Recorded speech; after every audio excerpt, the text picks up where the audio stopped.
Thanks for being here today. My name is Stelios Panayiotou, and I am an assistant professor of political economy here at the College of Idaho. It is my sincere pleasure to welcome you to our second Idaho Policy Forum, where we have 3 exciting panels on pressing political topics. But first, I have a few remarks to make to frame why a policy forum is important in the first place, since I'm not sure everyone is as excited as I am to be here. In 2000, political scientist Robert Putnam identified a troubling canary in the coal mine. People were bowling more than ever, but bowling leagues were dying out. For Putnam, this was a microcosm of a much larger societal pattern. He identified an encompassing decline of civic engagement. Putnam identifies this as a total social phenomenon, a crisis of sociality rooted in the existing social order, and it's happening worldwide. It's affecting the entire spectrum from left to liberal to conservative, although in different ways. Voting rates have declined, and when they are high, it appears to be the result of polarizing candidates rather than civic renewal. Party membership is down, and so are mass membership organizations.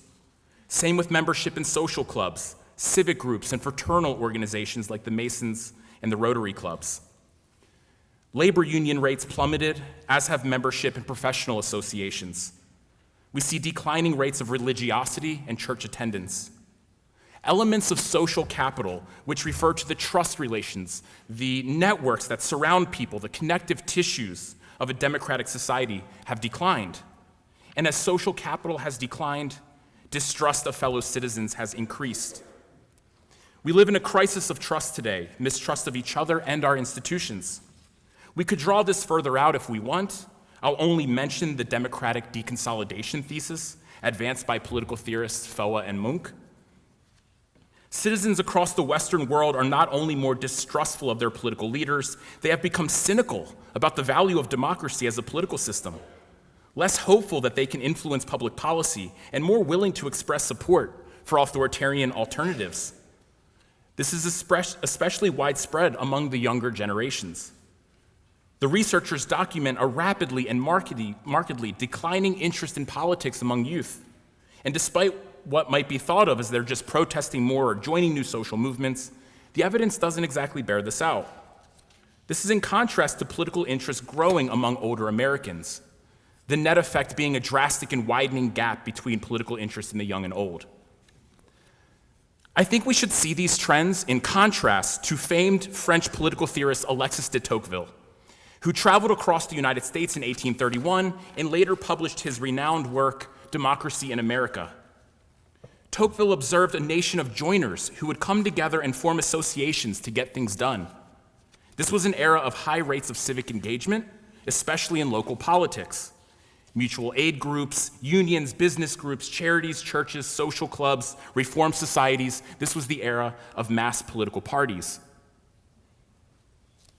Putnam saw this society of mobilized joiners ascendant during the early 20th century through the tumultuous political mobilizations of the 1960s. Many political theorists argue that the 1960s represent the peak of American democracy, where voting enfranchisement was extended broadly, laws were passed protecting against discrimination, and there was far more economic equality, such that no entrenched oligarchy was able to dominate policymaking. It's common to hear political theorists today identify a reversal of these trends, a rollback in democratic gains since the 1970s, and a crisis of civic engagement. And I want to be very clear, I'm making a broad statement without providing the nuance needed because of the limited amount of time I have. I do want to consider 2 counter-arguments. Not all kinds of civic engagement are dead. Indeed, we have seen the largest civic acts in US history lately, with an estimated 26 million people participating in the Black Lives Matter protests of 2020. This has been called the largest protest movement in US history. We've seen mass mobilizations around a plurality of social and political issues, even in recent years, like in reaction to masks and vaccines, abortion, and now Israel and Palestine. Yet I don't think this invalidates the larger point of civic disengagement. These mobilizations occur largely through individuals, not civic organizations. The point isn't to say people are completely depoliticized. The point is to say that our political activity is less and less channeled through organizations who build enduring political structures through which individuals collectively act. These new political mobilizations sprout but quickly wither without organizational structures to carry through grassroots demands of citizens to political leaders and policy. The other factor to consider is technology and the internet. We see a flourishing of digital public spheres with vibrant spaces of political discussion. Yet if any of you have tried to participate in rational discourse online, you know that it is less than encouraging. Misinformation is rampant, echo chambers are everywhere, and for a variety of reasons, these spaces breed polarization, resentment, anger, and hate. The masses aren't engaged in this political discussion, and that's the point. They don't have to be engaged, and they tend to avoid it. The digital public spheres engage mostly the most extreme, fringe, and entrenched views. And then these views get amplified to make it seem as if they represent the mass mainstream views when they don't. They're just the loudest. There's something fundamentally different about the digital public spheres and the in-person ones, like the one we're in right now. It's not possible in the short time that I have to offer a compelling theory for why this has all happened, only that to outline that the decline of civic engagement is a mass phenomenon and that it is not simply a void in the whole of society. Public civic life has been replaced increasingly by private market life. We're not just a market economy, we're a market society. You interact more with global corporations every day than you do with any government. And with the rise of the market society, we see a changing economic landscape in a post-industrial United States. The 1970s and 80s saw the beginning of industrial US jobs that were historically unionized, shifting to developing countries. In its wake, secure, well-paying unionized jobs were replaced by a growing segment of service sector, precarious, low-wage, without benefits, temporary jobs. To achieve the American dream lifestyle, Americans have gone deep into debt, and we're seeing upticks in debt in the past years. In 2023, we see a high of $17 trillion in consumer debt. Credit card debt exceeds $1 trillion, and in the inflationary pressures on prices, housing increases, fuel costs, and childcare costs, the mass of Americans continue to face tough economic conditions. The decline of unions is a clear outcome here, but I suspect it has affected civic engagement more generally. And even if you manage to find a well-paying, secure job, it seems that our jobs take up more and more of our bandwidth, as our phones tether us to a never-ending string of work emails and tasks. These economic insecurities and anxieties translated not into collective action and a reimagining of our collective future, but further retreat into the private realm as a bastion of comfort, even if it's been paid through debt and disengagement. Investments in improving our homes skyrocketed in the pandemic as we spent more and more time inside and sought the comforts of decked-out backyards and high-tech entertainment centers. Maybe we aren't active in the digital public spheres, but most likely we're all spending inordinate amount of time on social media. We're shopping around the 24/7 online marketplaces. We seem to spend more time with our machines than we do with each other. And we should remember that these online spaces are all hosted through private corporate actors at every step. Our data collected, sold, and turned against us to advertise to us and consume even more. But that's okay, right? The ads are getting good, and they know just what I want. Perhaps this is generational, but this is a future that we know. We are dopamine junkies getting our hits by scrolling through our feeds. TikTok consumes our attention. We seek instant gratification. Politics and policy forms cannot compete. Money mediates our social relationships. When we go out, consumption foregrounds the bulk of our activity. You enter my purview, but not as a fellow citizen, but as a gatekeeper to my pleasure, or worse, an obstacle. Bars and pubs used to be spaces for civic engagement, but now politics makes people uncomfortable. Best to stay away. Our communities are fragmented. We don't know our neighbors, or at least not beyond the surface. Our kinship structures have attenuated, the connective tissues between me and you severed. We live atomized lives, modular existences. I don't need to talk to anyone when I purchase my groceries at the self-checkout. Maybe I'll order them online. We are lonely. We are alone together. We wonder why our mental health suffers. For students in the room, the market is on your mind, not politics. The order of the day is how your major will contribute to having a successful career. With so much debt and your life dependent on proving value to an employer, I don't blame you. But gone are concerns that we can restructure our collective future through politics. In this world, it's not simply that politics is absent, it's disparaged. Why would I dialogue, listen, and learn from my fellow community members? That seems like so much work. I've already been working so much. We're not a we, but a collection of I's, as the market wants. It listens to me, my politicians don't. Politics is seen as the realm of coercion, of inefficiency, of waste and corruption. The market responds, it provides, it services my desires. What I'm describing here is what I would call the market society unconscious, what exists beneath the surface for the masses, but we're all aware of it. However, maybe this depiction doesn't speak to you. After all, you are here. Many of you are active in civic organizations and are here voluntarily because of your genuine interest in politics and policy and your care for democracy. You're a joiner. You bore the cost of attending because you think it's valuable. Perhaps these remarks are better addressed to an audience that's not here and wouldn't want to listen. But that audience is the mass. Others in this room are perhaps here less voluntarily and more incentive-based on getting something in return for your attendance. Say, I don't know, extra credit. But why you are here should not concern us as much as the fact that you are here. And by being here, perhaps wondering what the point is of being here, I ask you to consider why it's important to have a political orientation and civic engagement. We face in Idaho, in the United States, as a planet, a number of challenging crises. Addressing them necessitates collective action. We chose the 3 topics today because they all matter for the issues of today. What should we do if we value education at a time when public schools face headwinds of all kinds? If we want to address climate change, how do we navigate between the dilemmas and complexities of green energy? If we want a representative democracy, how should we elect our leaders? I'm not here to disparage markets in every and all cases. I'm here to theorize how market being has replaced political being for the masses. And that only in our political being can we collectively assert what kind of society we want to live in and how we can address the crises and challenges of our day. In contrast to depoliticization and the entrenchment of the market society, politics is needed now more than ever. If we don't have civic engagement, then we can't have a democracy.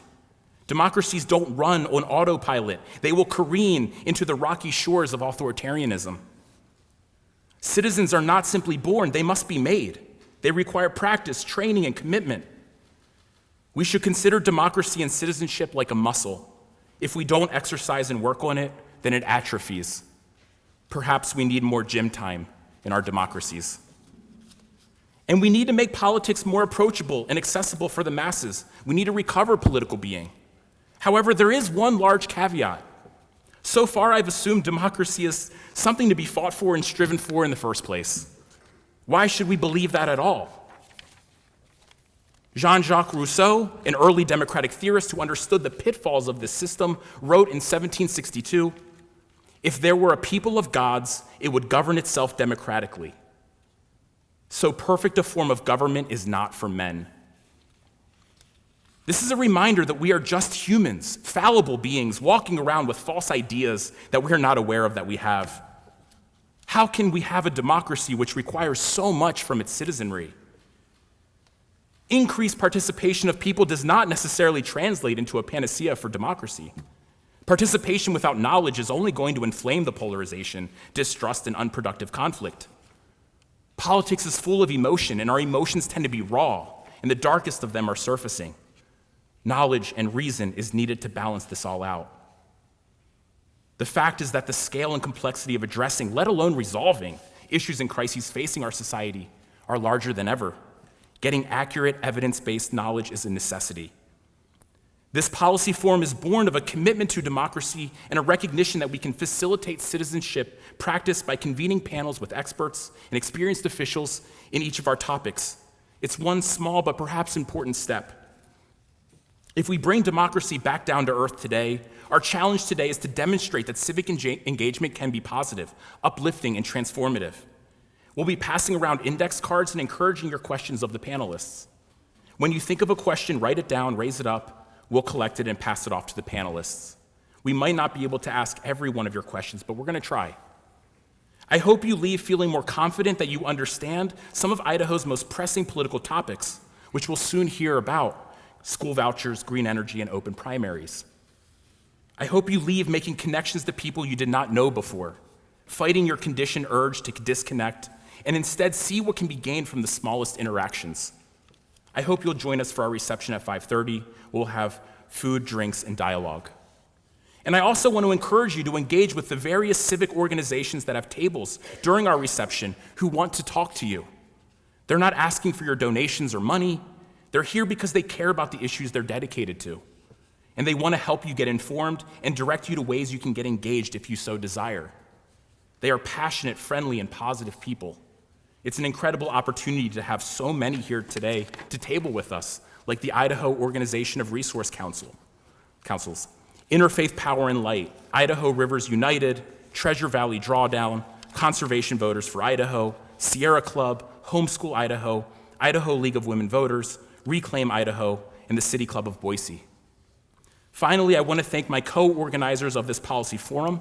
I am so grateful to work with these giants, Latanya Haney-Keith and McKay Cunningham. I want to thank the event staff for helping us logistically. I want to thank my colleagues in the Political Economy Department, Uba Cordero, Rob Daly, and our chair, Carrie Hunter. I want to thank Kendra Knighton and the Idaho Center for Fiscal Policy and our sponsor, Blue Cross of Idaho. I want to thank the co-presidents, Jim and Doug, and the administration who have supported us for hosting this forum. I want to thank all of our panelists, moderators, and our keynote speaker, Jim Jones. And I want to thank you for being here with me today and taking time out of your busy schedules and devoting the energy to this. I am so humbled and excited for today's event. Now let's get into it with our first panel on school vouchers. I invite the moderator and panelists to get up here and get started. All right. Hello, everyone. Thank you for joining us for a discussion on school vouchers. School voucher programs, as a matter of public policy, have been increasing in popularity in the United States over the past few years. In Idaho, we have seen several school voucher proposals introduced at the State House. These proposals have raised many questions about what school voucher programs are, how they work, why they're controversial, and what we can expect for next session. Luckily, we have a great group with us today to hash out some of the answers to these questions. To begin, myself, I'm the moderator, May Roberts. I'm a policy analyst at the Idaho Center for Fiscal Policy, and I specialize in tax, budget, and education policy in particular. The Center is a nonprofit and nonpartisan organization committed to providing Idahoans with high-quality fiscal research and analysis to help the state make informed policy decisions and contribute to a prosperous Idaho for years to come. So each of our panelists today has a long and impressive resume, so I encourage you all to Google them to learn more about them and their work. But in an effort to hear from them as much as possible, I will only briefly introduce each of them, so you can go look up all of their accomplishments. So at the far end here, please welcome Representative Julie Yamamoto. Representative Yamamoto is the Republican representative for District 11 here in Caldwell, as well as an alum of the College of Idaho.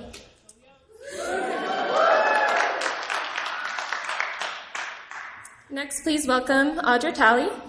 Audra serves on the board of directors for Homeschool Idaho, a nonprofit organization that supports parent-led, parent-funded education free from government oversight. Thank you. Welcome, Audra.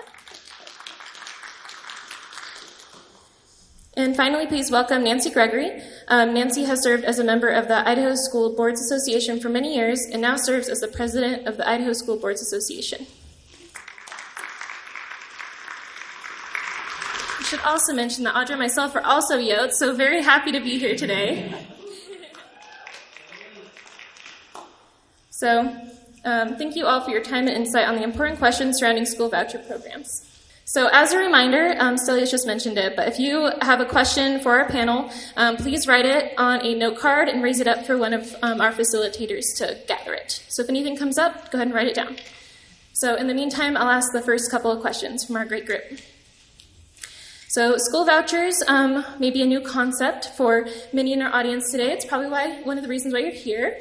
So let's begin by defining what a school voucher is. So what is a school voucher and what types of vouchers are there? Nancy, do you want to start? Thank you.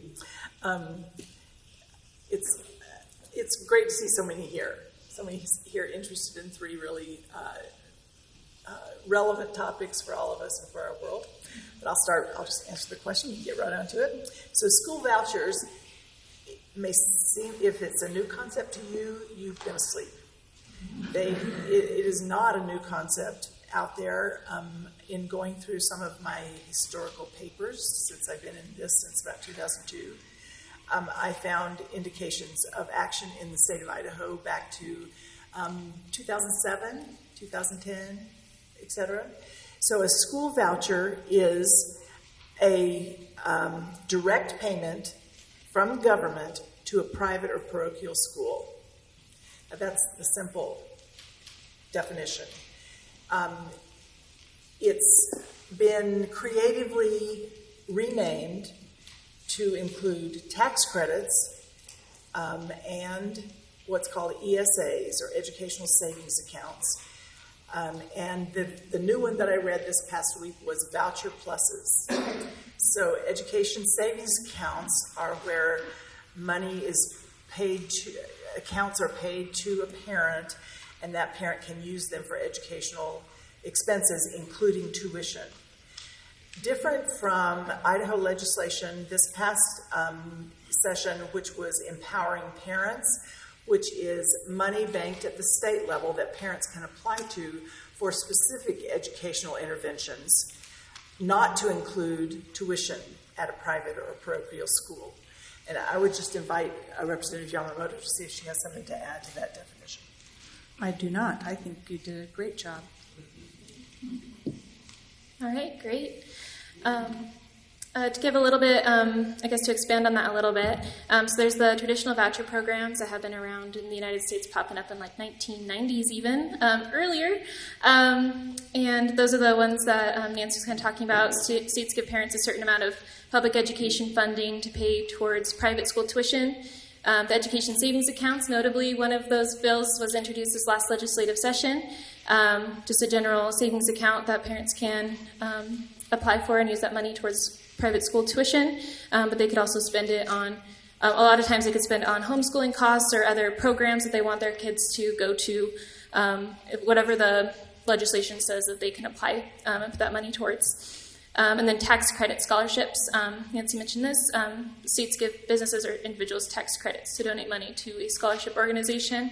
And then students that meet the requirements of that program can apply for that scholarship. A different type of so there's lots of different types of school vouchers also, because there's different eligibility levels. So school vouchers can be limited to certain groups of students, such as students that have disabilities or students that are low income, meet a certain income threshold. There can be all sorts of different eligibility requirements.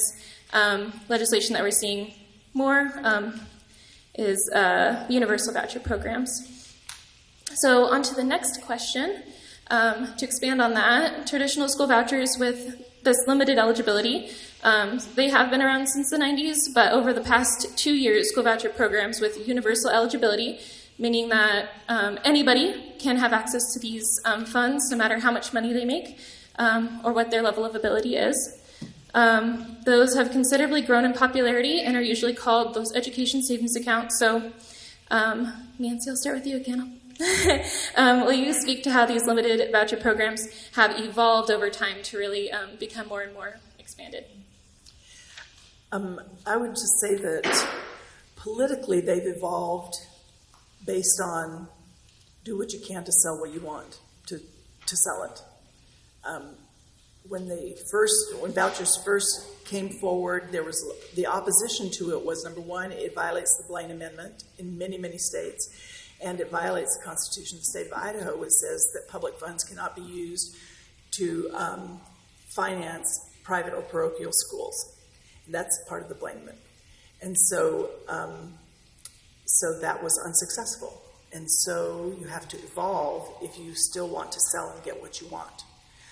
And they've been creative, but it's still, for many, says a voucher is a voucher is a voucher, kind of like a rose is a rose is a rose. Any mechanism that sends public money to private or parochial schools is a voucher.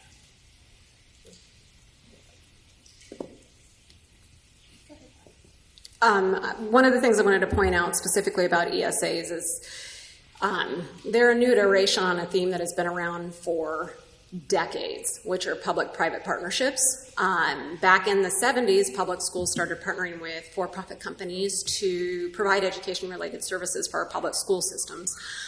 These programs essentially took public dollars, filtered them through private fingers, and then were used to provide curriculum and classroom instruction. And some of you that have been around long enough know what some of these organizations were. One of them was White Hat Management, that at one point actually had the contract for 30% of the charter schools in the country. So no matter what it's called, whether it's an ESA, a charter school, a voucher, they are public-private partnerships, and they have historically failed on multiple levels. The biggest one is that there's limited funds available when you're funding these private entities with tax dollars. And oftentimes, as in the case with these countrywide white hat companies, that they actually, in order to keep their profit margins up with that limited supply, actually cut corners, which meant fewer teachers, and teaching to the test were the most common corners that got cut. And the other thing is fraud was rampant. There was no oversight. Bureaucrats got paid off to turn a blind eye to the misuse of funds. So that's a major component to this, is just remember that any time public dollars go to private choices, private individuals, that's a public-private partnership. And that should help direct you in asking pertinent questions about any program. So why do people want to have these educational savings accounts or the vouchers? And the main reason that they will tell you is that one size doesn't fit all. And you all went through public schools, and I bet maybe you or maybe somebody you know, it didn't fit them very well. There are things that happen in their life that make them feel like that moves too fast, moves too slow. If I get sick, I get way behind. There are just so many things that go into what helps somebody be successful in their educational journey. And so there really are people who believe that if we can allow for money to follow the child, that child then can get specifically what that child needs to learn and to thrive in their educational experience. And I would guess that there isn't anyone sitting here today who doesn't agree with that idea, that we believe that education should fit the student. Where we start parting company is when you start talking about, but who pays for that? And I think that's what this idea of, if we move away from the voucher that goes directly to the school to an ESA that goes directly to the parent, then we do work around that religious exception that the Blaine Amendment and that the Idaho Constitution states. But is that what we want to do with tax dollars? And I think that that's one of the things that you've seen, is that as when you say, how have they evolved over time, is I think it starts from a good place, and that's why we have the charter school movement. And I was one of the early adopters of charter schools. And one of the things that I liked about the whole idea is one size didn't fit all. We could put this school together that developed virtuous citizen leaders.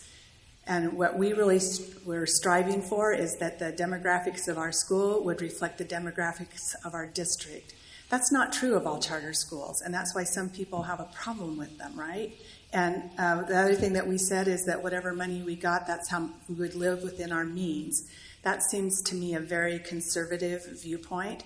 But just in this last session, I get to serve in House Education, and just this last session, the charter schools came to us and said, we can't make it on the money that we're getting. We need to have a larger allocation. And then that starts to do what? a pie that's divided, gets divided again, gets divided again. So you can start seeing why there are people who can be on both sides of this. Yes, money maybe should follow the child, but how many people are really paying $6,000 or $7,000 in taxes to schools? So whose money is following the child? Not just that parent's, but about how many other parents. And one of the conservative values that I hold is that about the time I'm starting to put my hand in your pocket and yours, maybe we should think twice about that. And I think that's where we're seeing this evolution of saying, okay, well, if we can't make that work, then let's try, like this last go-round, we had we're going to start where Arizona left off. And it made it through Senate Ed, but it didn't make it through the Senate. So then on our side of things, we had another one that was supposed to be a little more school-friendly, and it said only 80% will follow the child and 20% will stay with the public schools. And that didn't make it out of House Ed. And then we had one at the very end that was going to tack on to empowering parents and say that that money could be used for private school tuition. And that one didn't make it, that got pulled off the agenda the day before it was supposed to be heard because the sponsors had talked to enough people on the committee that they could see it wasn't going to make it, so it just got pulled. So you can see what Nancy said is true. We just keep, well, if that won't work, we're going to go back, we'll go back and we'll try it this way, and then we'll go back and try it this way, and we'll just keep going back. Like we'll start with, we're going to target special ed population or really low income, but if they won't use it, then it bumps up to another level and another level. So I think you can just see that that's kind of how this thing progresses, is it's just in bits and pieces, and that's how Arizona did it, and we're watching what happened. Doesn't it just make sense to you that if somebody else is doing something, you might want to sit back and watch what happens? And when you say we don't want the education budget, we think it's enough as it is, and it's over 50% of the state budget now, and then you see in other states that it's doubling or tripling, call me crazy, and people have, put me on a billboard even, but I tell you, you need to think about these things, is that it is money. And do I think kids are worth every cent we put into them? I do, but let's be reasonable about, make sure we're getting what we think we're paying for, and that we're holding people accountable for that money that is taxpayer money. Thank you, Julie. Did you have anything to add there? Okay. Well, this kind of goes along with what Representative Yamamoto was just speaking to. How do vouchers impact the education budget? Nancy, do you want to go ahead and start us off there? I can start here. The answer to that question is they have a dramatic effect on both the school, the local district budget, and the overall state budget, because most of the support for public schools comes from the general fund at the state level. And so if you siphon off some of that money to go to private and parochial schools, you are diminishing, number one, the general fund, and then usually what has historically happened is by policy, the state decides that they will reduce the support for public schools. Now the interesting thing is, constitutionally and just socially, public schools are part of our social contract with our government. Our government provides, roads, police, fire, city governments. They maintain, the street lights that light our roads. And one of those social contracts is public education. And the structure for public education and the rationale for that is that everyone pays and everyone benefits. It doesn't mean that every parent pays and every parent benefits. Everyone pays and everyone benefits, which means that I, with my gray hair, marching towards 70, get the benefit of educated CNAs when I have to go in for rehab, or I have qualified police officers that are not my age that are helping to govern my city. And so this is a system, not a $1 for one child's worth of a dollar's worth of education. The state is responsible for a system of public education that educates their citizenry for the benefit of the community. And the call for vouchers is an attempt to create a separate system, and they want the taxpayers to pay that. So it would essentially be taxpayers paying for two educational systems. And so the impact on public schools is we are a system, and our funding is a systemic funding. We don't have a per pupil. We can figure it out. We can calculate it and tell you what the per pupil funding is, but that per pupil funding not only pays for the teacher in the seat, it also supports the principal, the front desk person, the nurse, the child psychologist, the cafeteria worker, the people who manage the playground, the bus drivers, how you put gas in the bus. It's a system allocation. So when you put out vouchers and you have, 3% of your students who take a voucher and leave, their funding goes with them, but our system costs don't change. For only 3%, we still have to have the lights on, we still have to have those specialists around all our kids, we still have to provide classroom teachers, and they took a student from this class, a student from this class, this class, this class. They didn't take a whole fifth grade, and so we can cut a fifth grade teacher. So the difference is people say the money should follow the child. Well, that sounds perfectly logical until you recognize that you're funding a system, not if you get this ticket, you can go and get a complete educational service for this ticket, that's not how it works. And I could go on, but how's that for just that's great. This part of the question? I will mention that a study done by an organization called Public Funds Public Schools looked at 7 states in the U.S. that have implemented voucher programs. And they looked at the years from 2008 to 2019, so an 11-year period. And they found that each of those states dramatically increased their expenditures of public funds on school vouchers, while at the same time reducing efforts to fund public education. So, one side is going up in terms of voucher funding, the other side is going down in terms of per pupil public school funding in those 7 states. So, for example, Arizona's been brought up. So Arizona and Florida's school voucher funding nearly tripled, while their public school funding just overall went down. So that's one study that you could look at if you wanted some more information on how vouchers can impact a public education budget. Do either of you want to expand on this question? I can move on. Okay. All right, so we got an audience question. I will do this one right after this next one because I think it tees it up really well. So this past year, the Idaho legislature has introduced a record number of school voucher bills. Notably, one included the universal eligibility that we've discussed. So where is this legislation coming from? Julie, would you mind speaking towards that one? Well, if I was a cynical person, I'd say from out of state, but I'm not going to say that. I'm going to say, well, Nancy will.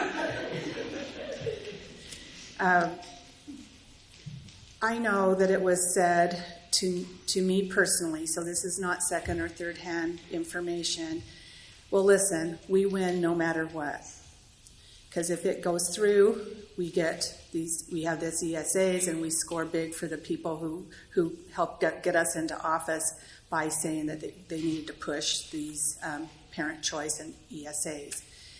And if we lose, then we have people like you on record, and then we can get you out because you obviously don't, you're not buying into the program here about parental choice and money following the child. That is such a simplistic way of looking at things, and I don't care how old or young you are in this room today. I hope that you are wise enough. You don't have to have our white hairs to know that rarely is an answer that simple. It's either this or it's that. And yet in our legislature, we have really taken on what I think is a very lazy debate technique, which is this either or thing. Well, either you think pornography should be in the hands of kids or you don't. Or either you care about kids and you're going to vote for an ESA or you don't care about kids. Just on its surface, that should not ring true to anyone. So what we need to be asking the questions of, yes, we want what's best for every child. How do we do that in a system that our Constitution says that is what we are doing, developing a system of free, common public schools? So unless we want to remove that from our Constitution, and I don't suggest that we do, then I think we need to have a discussion around how do parents now make sure that they are meeting the needs of their children? And then how do we help other parents follow suit? But why is the state being asked to step into that parental role? Thank you. And then the audience question that's kind of like a follow-up to that is, are there out of Idaho interests advocating for public funds being distributed differently here in Idaho? Who are those people? If anyone wants to speak to that question, that was one of our first ones. Oh, have at it, Nancy. Take it away, my girl. I'm not running for political office.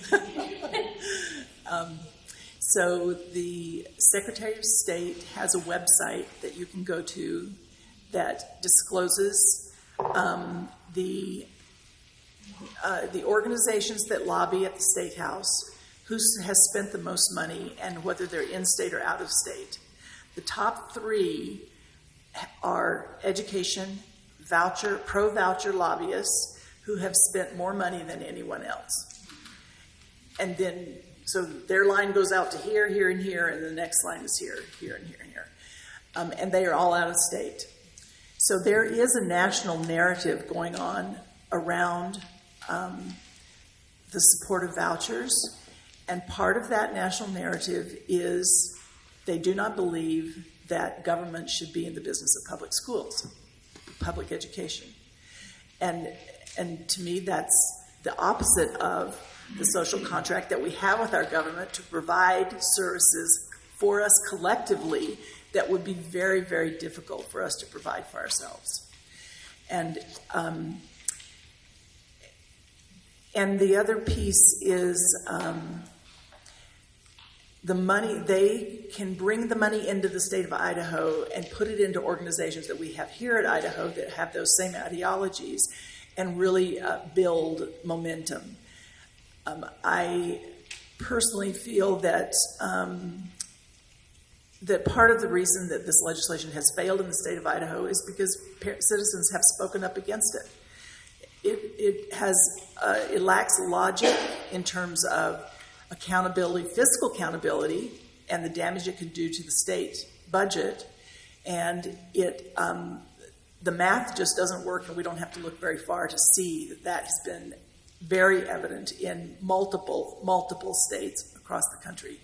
So I'll leave it at that. I'll just add that there are people, though, within the state of Idaho feel very strongly enough that they're willing to put, the one fellow told me, like 6 figures towards candidates that he said, I want there to be school vouchers. And he said, what do you think about that? And I said, I think that's a lot of money. And we just parted ways. But so it isn't just out of state. There are people within the state of Idaho feel very strongly about it. So it is a topic that it's good for you to know about and then be conversant about and then be able to talk to others, because what we're seeing is maybe too few having a big microphone and maybe some of us thinking, well, surely no craziness will happen, and then craziness happens.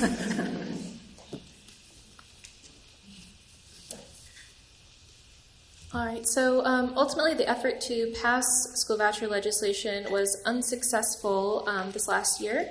Why was it unsuccessful, and do you expect there to be efforts to try again this year? And I'm looking at you again, Representative Yamamoto. It was largely unsuccessful because we had folks, for sure in House Ed, that had lots of constituents, and we're not just talking the one-click thing where somebody sends out something and all you have to do is press the button and it sends it to whoever your representative or your senator is. We had people who were calling, catching you in the grocery store, sending you emails, texts, letting us know that they were really concerned. That what we see so often, and the Boise State, they did their policy research.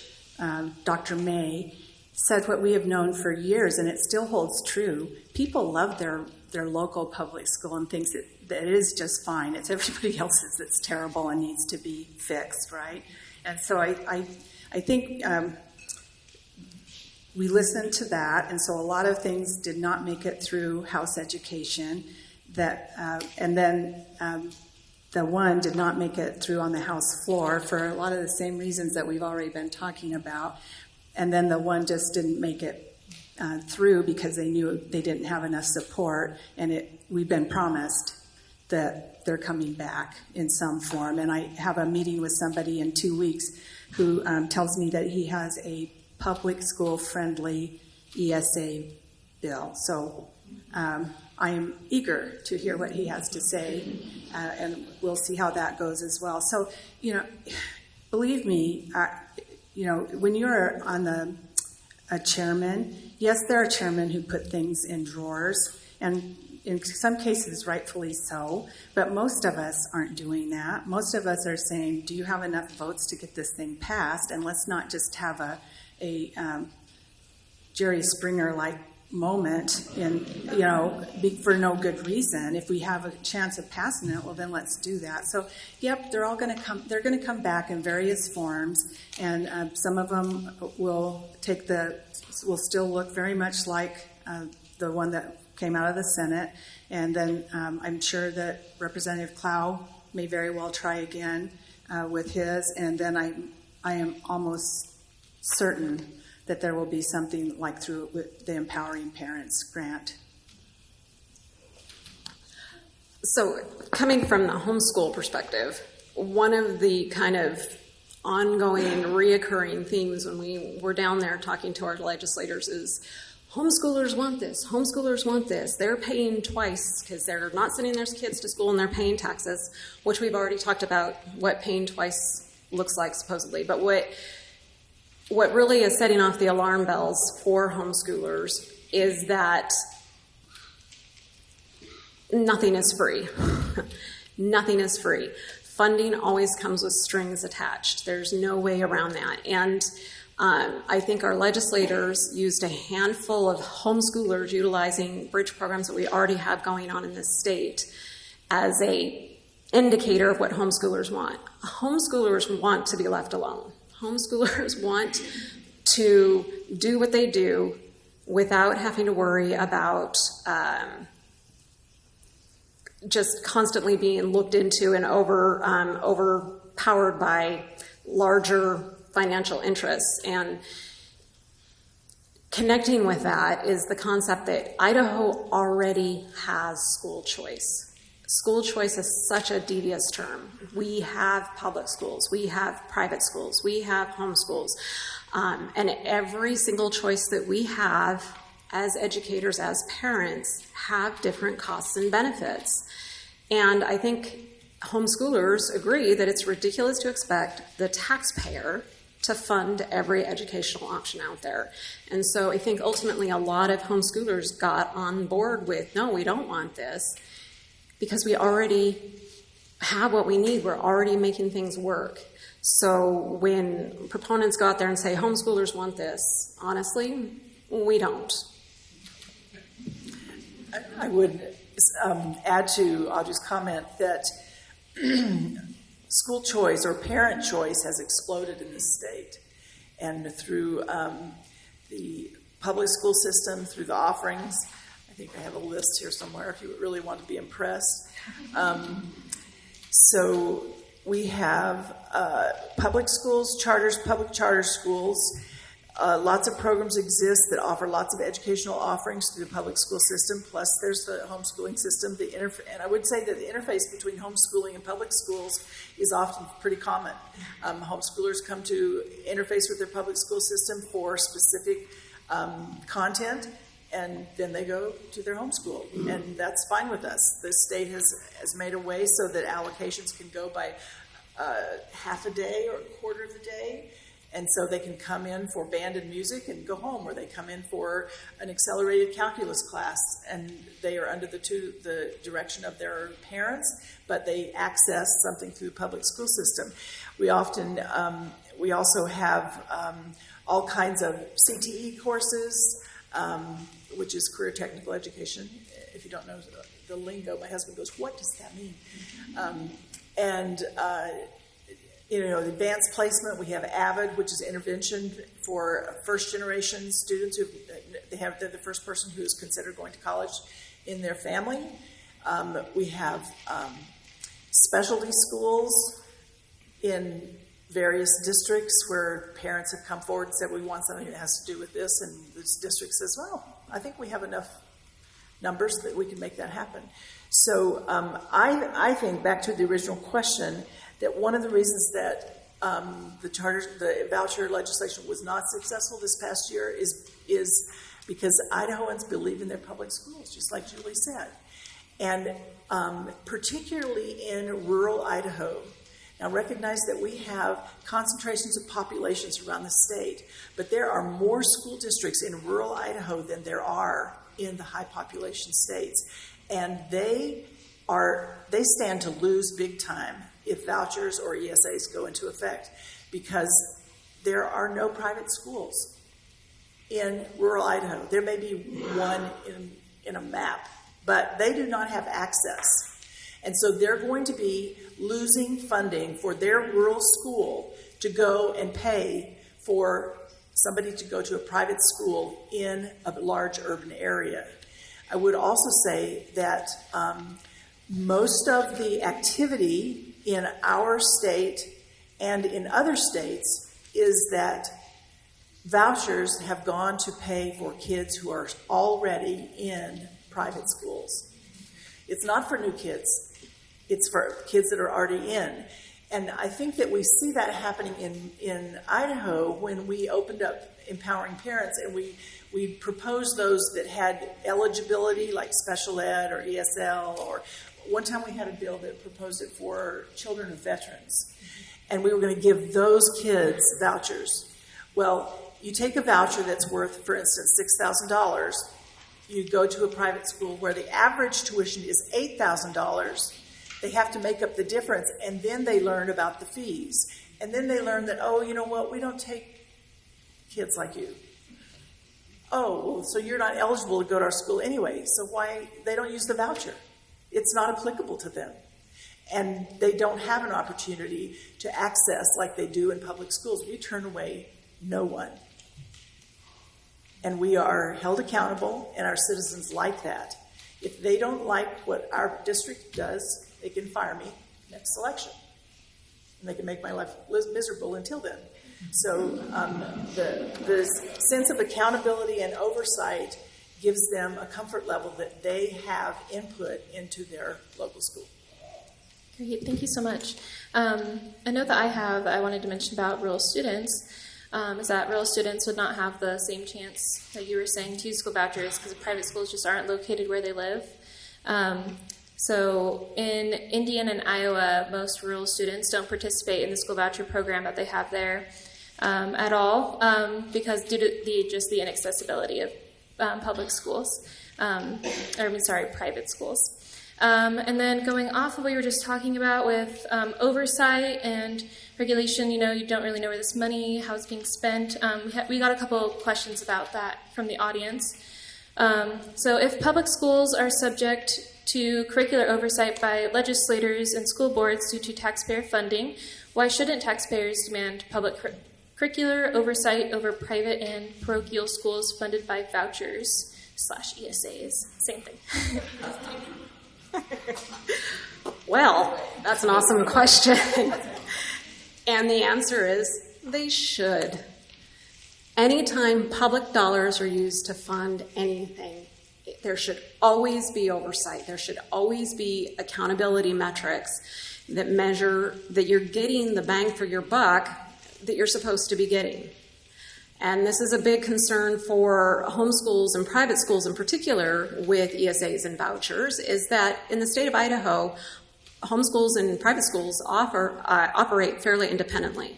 The oversight is minimal. It's there. If you want to know what that looks like, you can go to the Department of Education website and see how they define those two modes of education.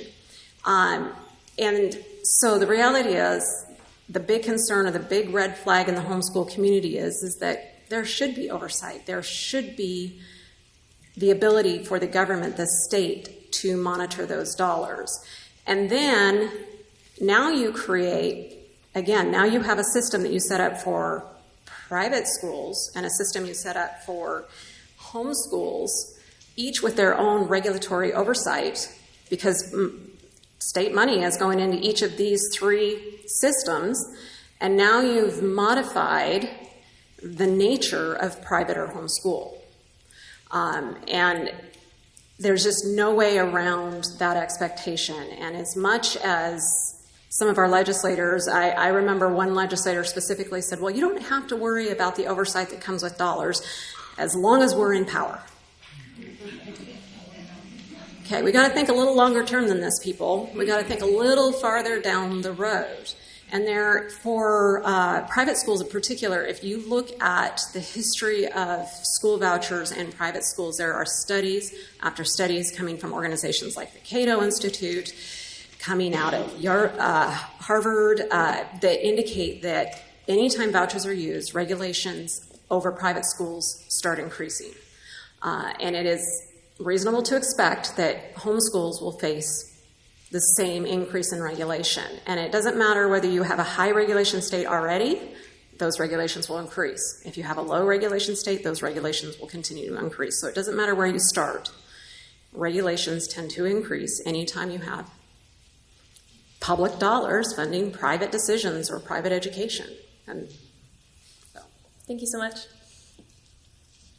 All right, so we've touched on quite a bit. So this one's kind of open to your own interpretation, but why are school vouchers so controversial? Why do we see this really big support on one side and just really strong opposition on the other as we go into session? You have it in your hand. Okay. Why is it so controversial? So I made a list, and the very last one I put on the list was the pot is really big. As Julie said, public education is right at, maybe a little above 50% of the general fund budget of the state of Idaho. And if it's that way here, and we're like 49th or 50th in the nation, you can imagine that it could be more in other states. It's a lot of money, a lot of taxpayer money. And there are those who want access to the pot. They see that as a way to get to the pot.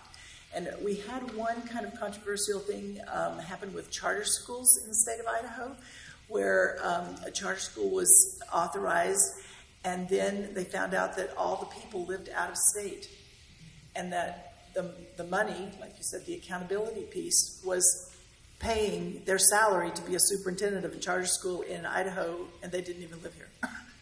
And so they kind of tightened that up a little bit. But it's a big pot.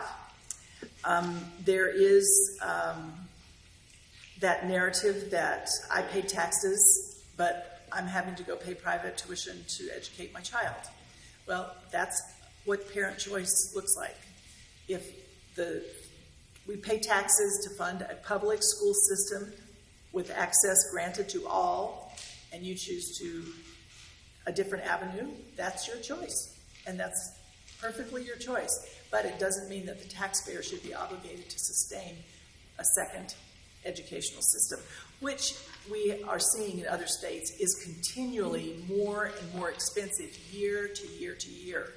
We also see that with the advent of vouchers and ESAs, what has been termed pop-up schools, that voucher is out there now, and that every kid has access to it. Oh, I could probably wing in 250 if my bling is big enough, and I'll start a school. And so what happens is those schools pop up, and then they burst. And guess where your kids come? Back to public schools that lost their funding, couldn't retain their teachers, couldn't maintain their buildings, and now they have to go out for a bond or a levy to increase property taxes in their local level to sustain their public schools. So that's controversy on both sides. I would say the increase on the tax burden, the negative impact on student achievement, we haven't even talked about that. I'll leave it at that, and you guys can add. Why is it controversial?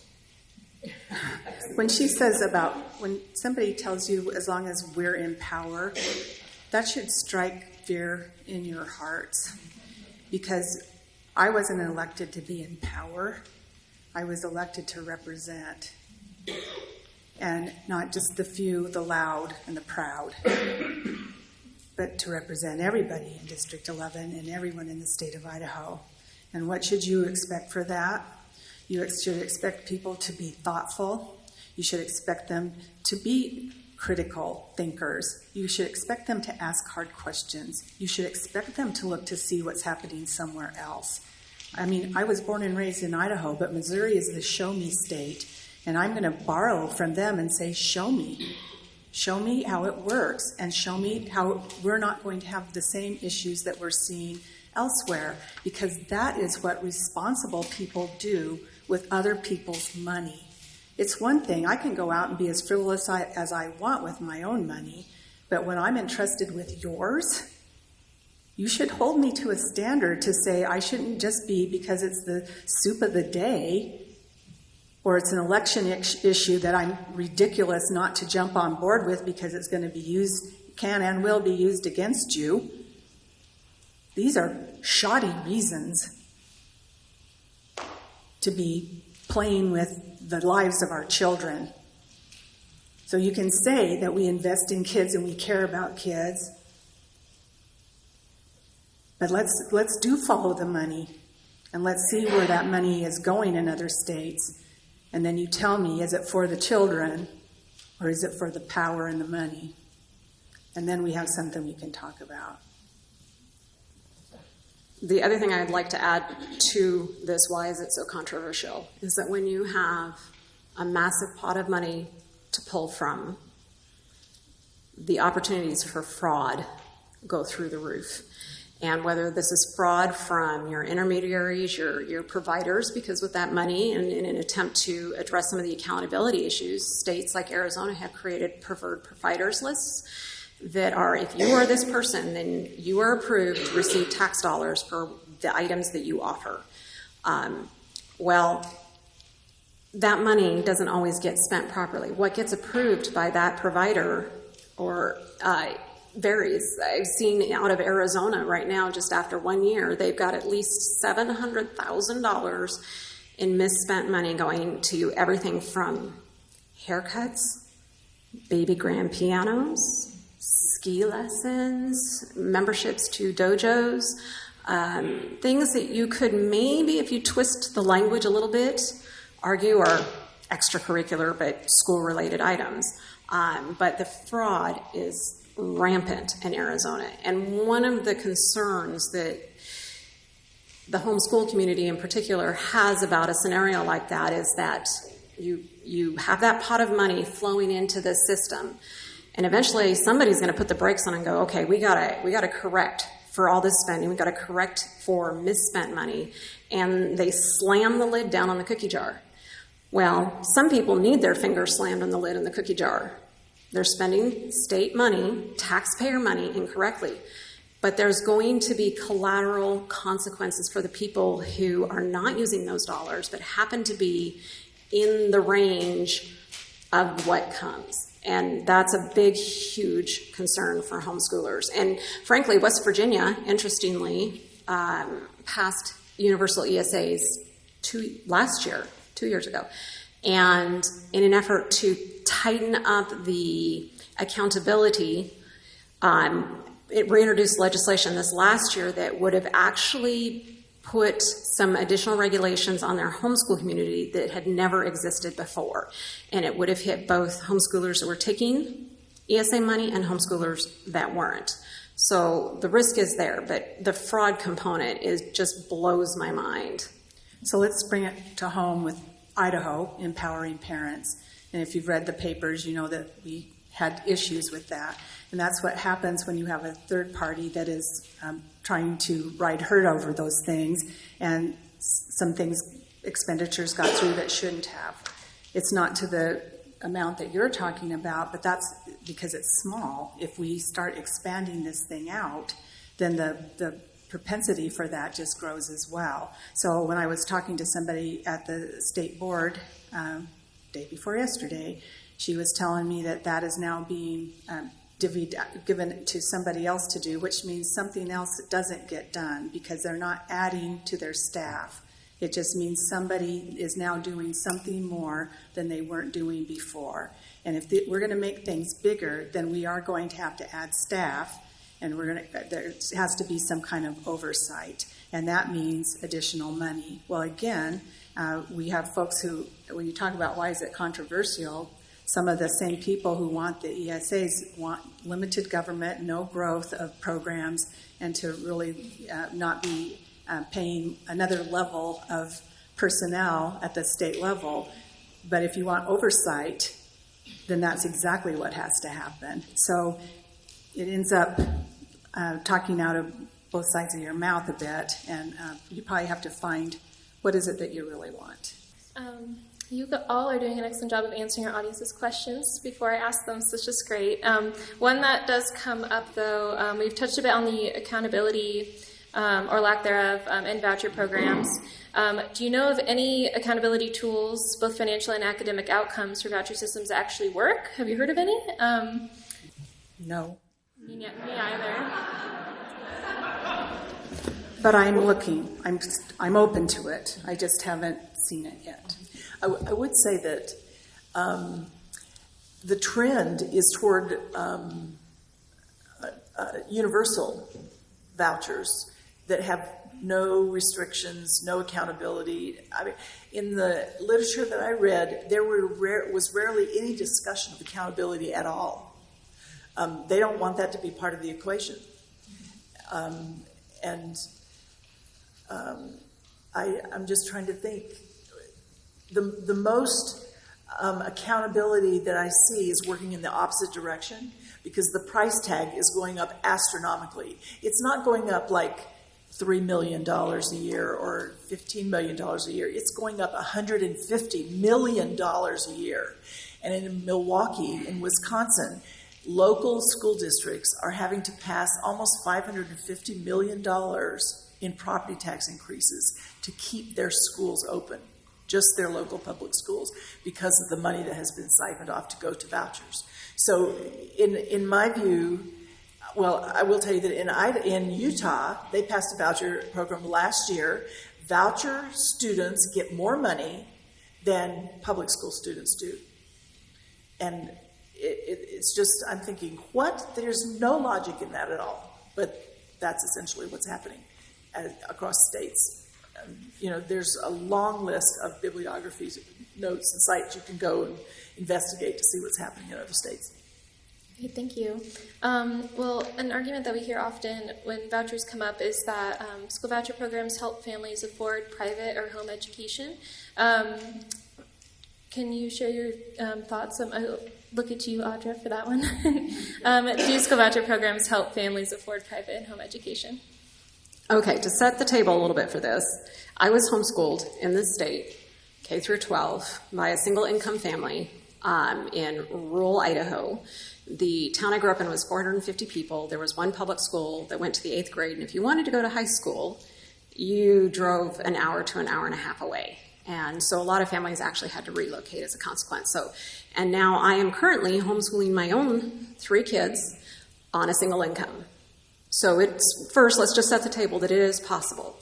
Nationally, it costs, on average, $500 to $1,000 to home educate your child. Just in the basic core curriculum covers, even some, if you budget smartly, some of those extracurriculars. But one of the things that, again, that touting that these extra dollars are going to help families afford private or home education, and it's actually not accurate. So let's look at what's actually happening in Arizona. Over 80% of the people who applied for ESAs in Arizona were already attending private schools. So that should be your first indication that ESAs aren't actually going for what they were purported to go for, but those families were already affording private education before the ESAs came out. So the vast majority of them were already wealthy enough to do it. But less than 5%, okay, the studies out of Arizona indicate that less than 5% of kids were able to actually make the move from public schools to any alternative forms of education. And we already touched on private school and the extra fees, but there's also transportation. There's school uniforms. There's extra costs that simply won't be covered by extra money coming from state coffers. The other component that proponents don't account for is that private schools are starting to raise their tuition in order to take advantage of those tax dollars. Some places, a few Catholic schools got a lot of pushback from their student body about those increased prices and are only raising them about 5%. But right now, a lot of schools are raising them as much as 40% increases in their tuition rates. So even if you have a $6,000 voucher that could have paid for your $6,000 private education tuition, that education tuition now is $10,000, and you still have to come up with $4,000. So in Iowa, I did a review of Iowa and determined, okay, how many private schools had tuition rates at this rate, and what were the rates happening afterwards, and what the difference was. On average, you still had to come up with $3,400 a year to pay for tuition, even after you paid your voucher with your voucher money. So the reality is that it isn't changing anything. It's not moving the needle for anybody who might want to go to private school. As far as homeschooling, the picture is a little simpler. Like I said, it's $500 to $1,000 to educate my kids. The difference is that a homeschooler, somebody's got to stay home and take care of the kids. And so if you are a 2-income family, one of you has to stop working. And if you're blessed enough to work a $30,000 or $40,000 a year job, that's a major impact on your income. Sorry, $6,000 ESA ain't going to cover that difference. So they really aren't doing what they are supposed to be doing. And that's the biggest part of the situation, is that just they're not doing what they're purporting to do. I just want to add to that, that number one, families are not successful in getting access. Being able to access a voucher and go to a private or parochial school is not moving the needle on student achievement. As a matter of fact, there are kids that have gone to private or parochial schools and stayed for a little while and come back and then seen an improvement in student achievement back in public schools.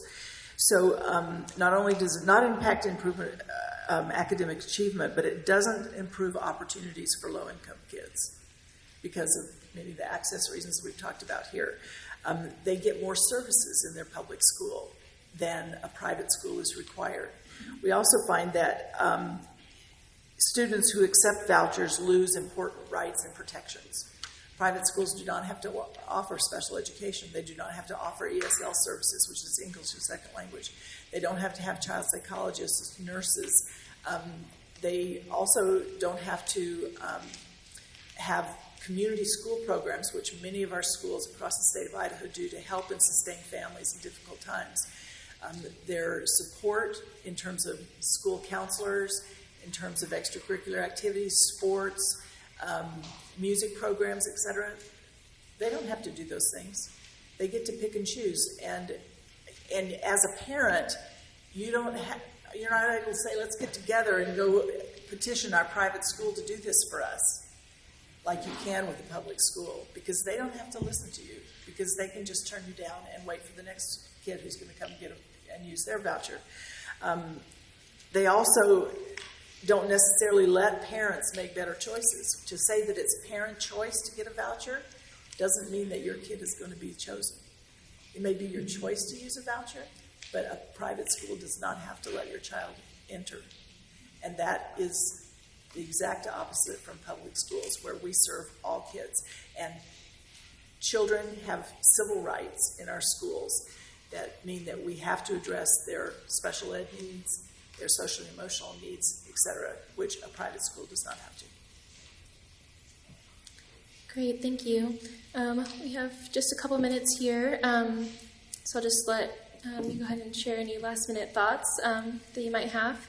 I just have one, and that is, I think we're starting to see, especially here in Idaho, the importance of school boards, and that those elections do matter, and that we want to make sure that we are getting to know who those people, who our candidates are, and that it's anything, but especially in the schools, and that because those school boards are who then select your administrators, and your administrators are who select the staff, and the staff are the ones that are with your children for the better part of their waking hours. And I would like to see the conversation in Idaho move away from the controversy of this to if kids aren't making it, what are we doing? What are we willing to do? And how do we pull ourselves together and really look at whether they're emotional, social, educational, whatever those needs are, what is it that we can do as Idahoans? Because what I do believe is not controversial is that we do care about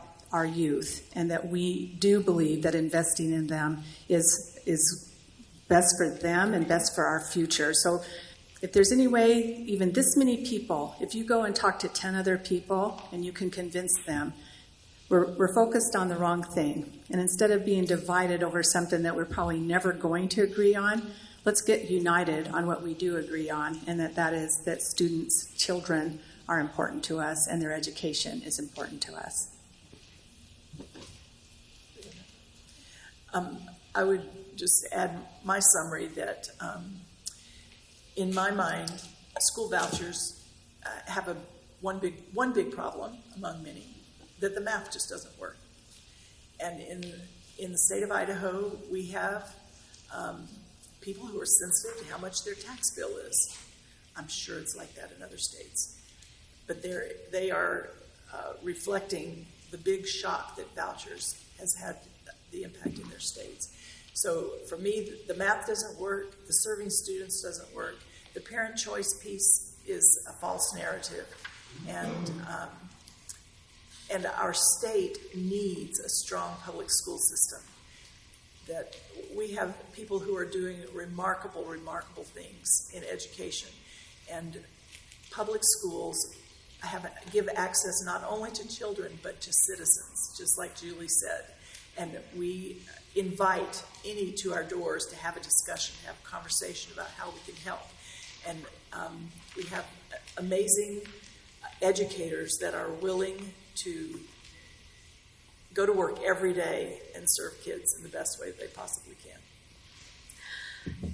And just to springboard off the previous statements, the solution to our education situation in Idaho comes from the community, not from government, not from government dollars. The solution starts and ends with the community.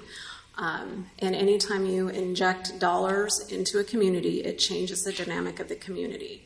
And we need to be very careful of people who are proposing to put dollars into communities that are already functioning properly, like the homeschool community, or offer it as the end-all, be-all for a community that might be struggling, like our public schools. So the solution comes from the community, not from the government. Amen. All right, thank you all so much.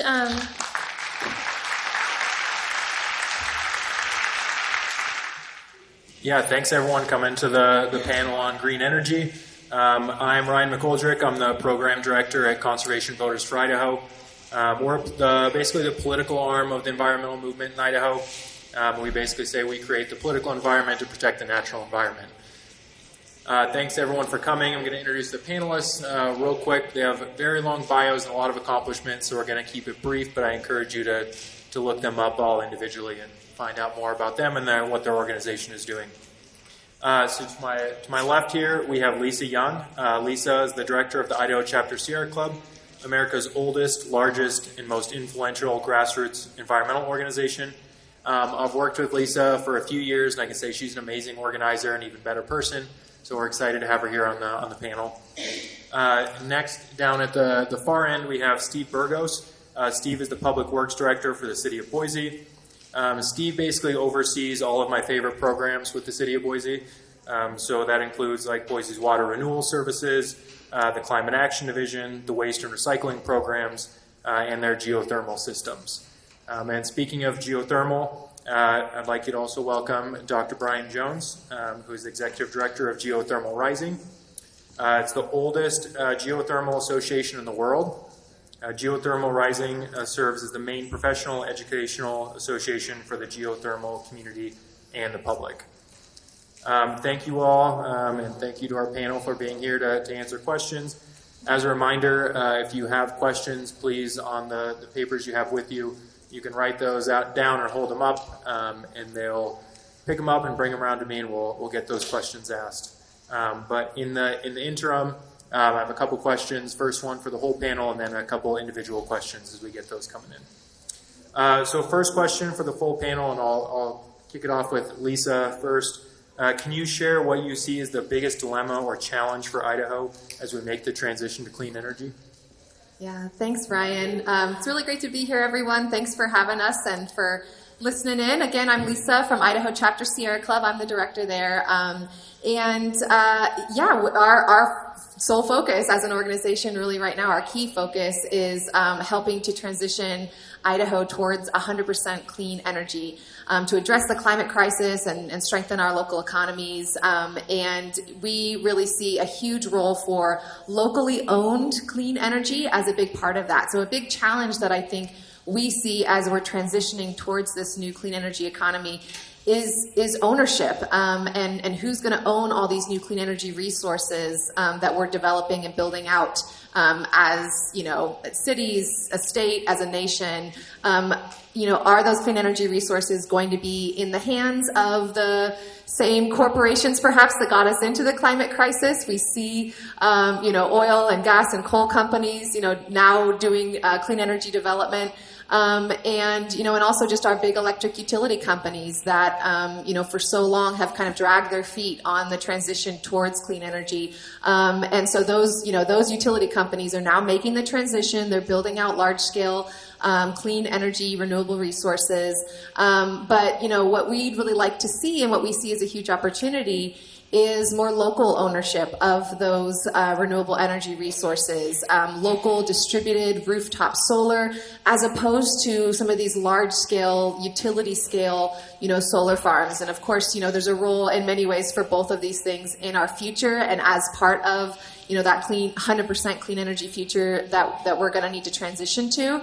But we want to make sure that as much of those dollars come back to the local communities as possible, that the ownership can be in the hands of local community members, that communities, municipalities, others can own those resources, get the most benefits from them, be able to make decisions and manage those resources instead of them all being kind of in the hands of these corporations that, again, for so long have been actually taking us in the wrong direction. So that's a big challenge that we see, and I'd love to talk more about that as we proceed on this panel and answer any questions from others on that topic.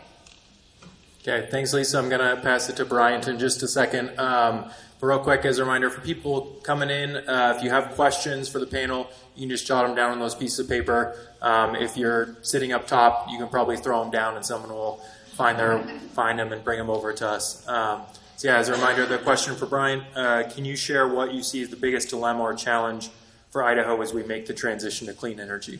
Yeah, thank you. It's really great to be here. Again, I'm Brian Jones, the Executive Director of Geothermal Rising. It's a international organization. I happen to live in Idaho, but we advocate for geothermal adoption for all applications, everything from geothermal heat pumps all the way to electricity production and all of the applications within. So for Idaho in particular, some of the challenges for the adoption of renewable energy and clean energy and the transition to the clean energy economy really comes down to policy and politics. That's going to be something that Idaho is going to have to overcome. Also, one of the challenges that Idaho is facing is what the rest of the country is facing is how do we decarbonize the built environment? That's all of the existing buildings that we have, as well as new construction as well. And right now, Idaho doesn't have the policies in place to help create an industry around clean energy, and that's one of the things that's going to hold Idaho back as other states around, both around Idaho, but are also across the country, are starting to adopt policies that are empowering new industries. And finally, one of the things I'm up here to talk about is how the oil and gas industry is going to help us decarbonize. And so I'm looking forward to talking more about that and how they're going to be a solution provider for us instead of what they have been in the past, which is causing climate change. Yeah, and then finally, same question to Steve. Thank you. I'm Steve Burgos. I'm the Public Works Director for the city. Thank you for having us. Really appreciate the opportunity to talk about what is a very important topic to us at the city. And when I look at the challenge moving forward and kind of specific to green energy in Idaho, I think a big challenge that we have is just how we communicate it. If this was 10 years ago, the narrative was correct in that renewable energy was still too cost prohibitive. We still had price points that were higher than, say, a natural gas facility or even coal at the time. Over the last 10 years, we've seen about an 80% drop in solar price point. So the reality is, moving forward, between solar and battery storage, that combination of technology is going to be more cost competitive and in fact, likely the least cost alternative moving forward. I don't think we've communicated that very well. I don't think we've communicated a lot of things very well, but that's one of them in particular. And so I think if we can get a better handle around the benefits that come with clean energy beyond just the environmental benefits, we all know those. But now we're starting to see the financial benefit pay out in ways that we didn't realize or didn't see before. Corporate America, so many Fortune 500 companies have very aggressive climate goals. Part of that is related to, I think, the perception of those companies, and they're trying to make sure that consumers see them in a certain way. There's also just bottom line business. It's good business to be looking for renewable energy because it is least cost or hedging on energy prices, and those energy prices tend to be lower over the next 20 years. I'll talk about a contract we just signed with Idaho Power a little bit later, but I think communicating the benefit of green energy, not just the environmental benefit, but the long-term financial benefit, good for business, good for pocketbooks, I think is going to be something we need to get really good at because it's a reality that's happening, but not many people know it. Okay, thank you, Steve. Now I got a couple questions for each of the individual panelists. This first one's for Lisa. To meet climate goals, we need to make a fast transition to clean energy, but we also want to make sure that the transition doesn't harm the marginalized communities that are often harmed by economic transitions. So can you talk a little bit about finding kind of the balance between a speedy transition and a just transition? Yeah, absolutely. Thanks for that question. A just transition is a phrase that we in the climate movement and the environmental justice movement have been talking about for a long time, and you know, to credit the environmental justice movement for really thinking about and defining this phrase from the early 1990s of ensuring that when we're, for example, moving away from coal power and trying to shut down coal plants because we know they're polluting our air, water, communities, our climate. But wait a second, what about those workers? What about those communities who really relied on that coal plant for their income, for local tax revenue, things like that? So how do we do this transition away from these dirty energy sources in a way that still honors and supports those workers, those local economies, and those communities who are most impacted by these things. Now, that phrase, just transition, has evolved over time as well to be a bit more comprehensive beyond just supporting the workers, which absolutely it still includes as well, but just a broader perspective of transitioning away from a dirty energy economy to a clean energy economy. How can we ensure that transition itself is just, centers, communities of color, low-income communities, and really ensures that we, are transitioning not only to cleaner energy sources, but also to a more equitable and democratic and better world in the same, at the same time and in that process. So yes, it can be seen that there might be this tension between the urgency of climate change and of making this transition towards 100% clean energy. We need to do it fast. We absolutely do. Science tells us that we need to do that. But again, we need to do it in the right way too. We need to be very mindful about what that transition looks like, whose voices we are centering and empowering in that process, who ends up, benefiting in that final, new world that we're creating. Are we perpetuating the same injustices when it comes to race or class or gender or rural versus urban communities? How can we really be doing this transition towards clean energy in a way that actually addresses and advances all of those social justice goals as well? And luckily, it can be done, and we see examples of where this is happening and has been happening certainly for decades in the environmental justice movement. I mean, communities of color and low-income communities, indigenous communities, others have been fighting back against polluting facilities for a long time, and they're real good at it.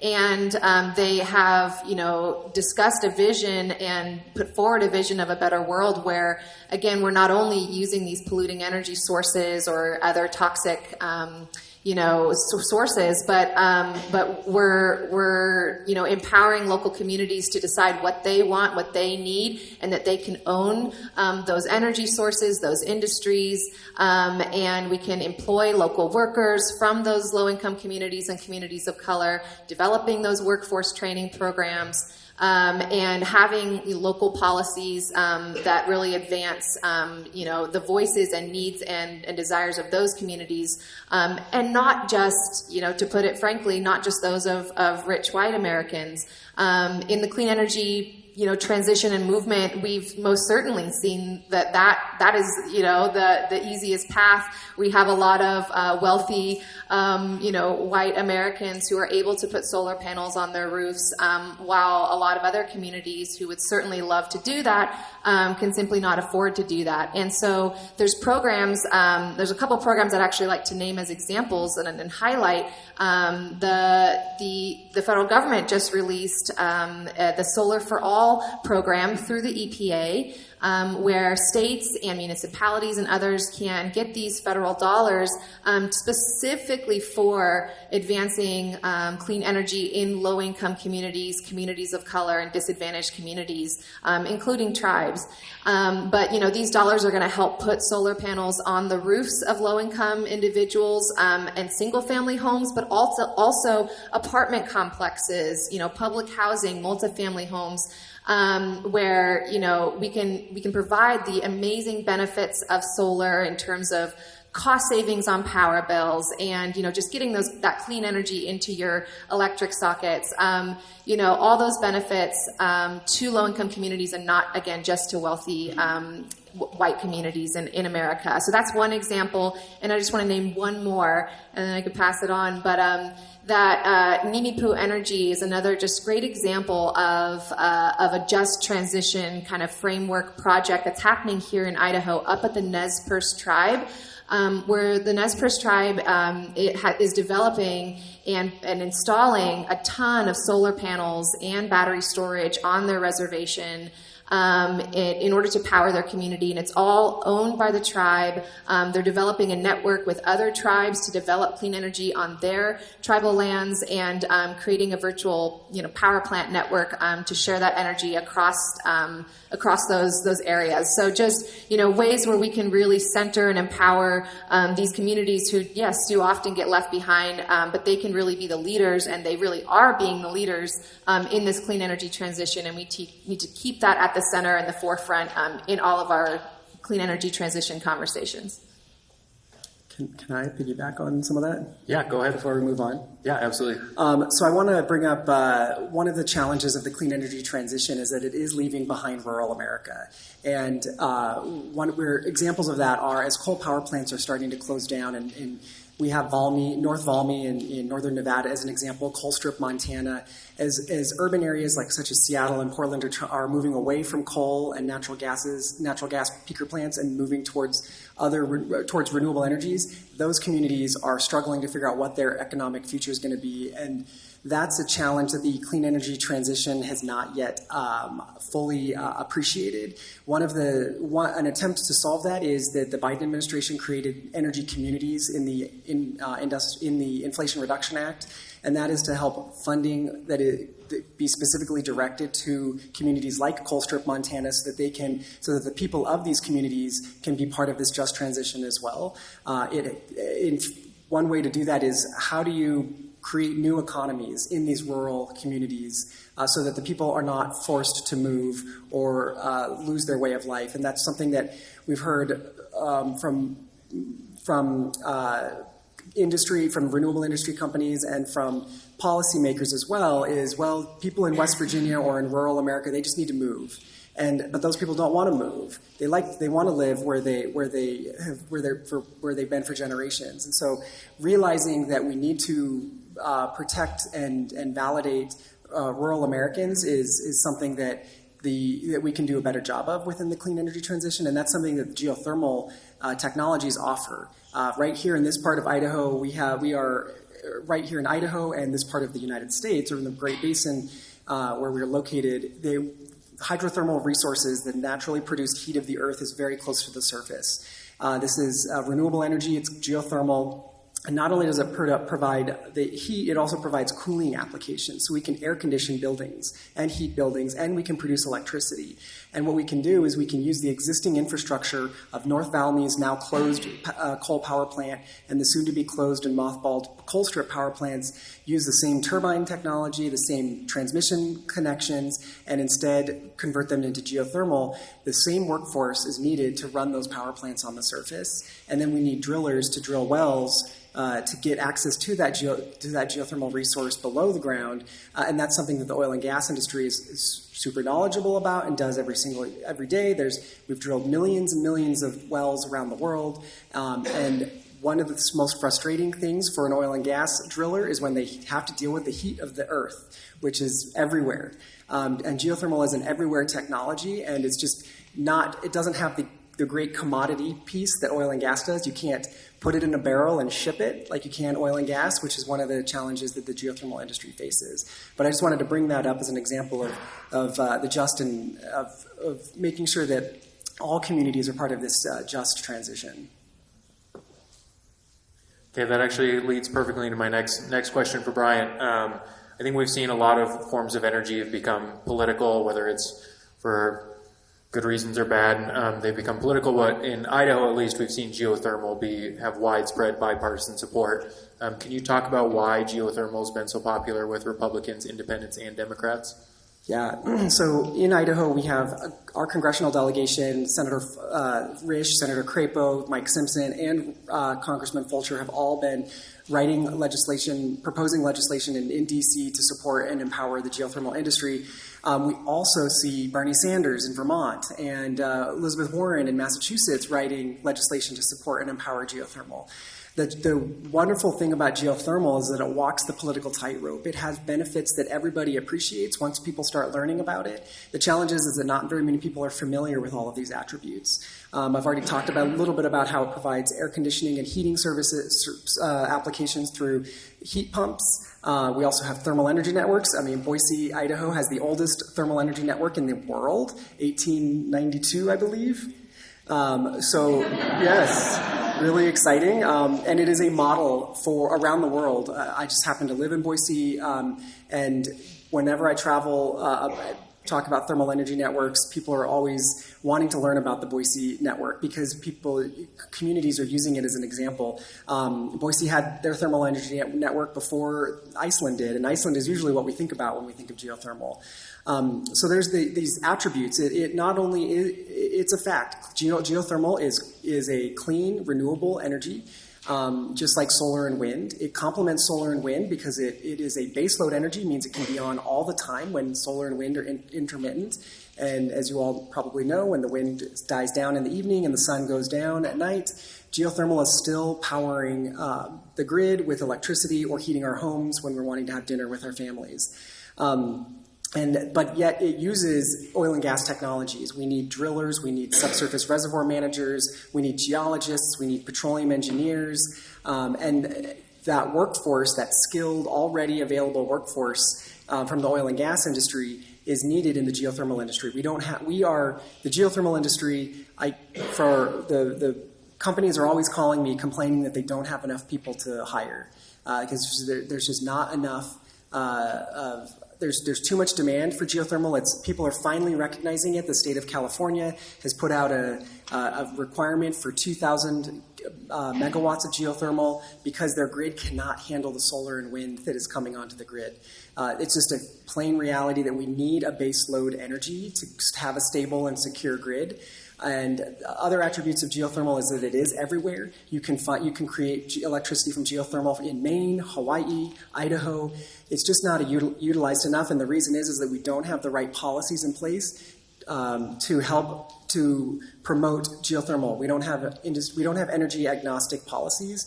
Over the decades, we've supported one energy technology over another. In the 1920s to the 1940s, the federal government spent millions of dollars building all of these amazing hydroelectric dams around the United States, all of which we benefit here, having 8 cents a kilowatt electricity here in Idaho, which I love. But that was all fully government subsidized programs. Now, and later in the 1960s, the government built and created policies to empower the nuclear industry. Now we have 92 commercial reactors in the United States providing 20% of our electricity. We did the same with oil and gas, more recently with wind and solar. We have not had the opportunity yet, geothermal has not had the opportunity to have policies that have been created that consider the unique characteristics of geothermal. Once that happens, and the Idaho delegation is working with bipartisan, with other members across the aisle, then geothermal will have its opportunity in the limelight. Thank you, Brian. Next question is for Steve. You talked a little bit about the partnership with Idaho Power, and I think that's a great example of kind of relationship building and partnership building in Idaho.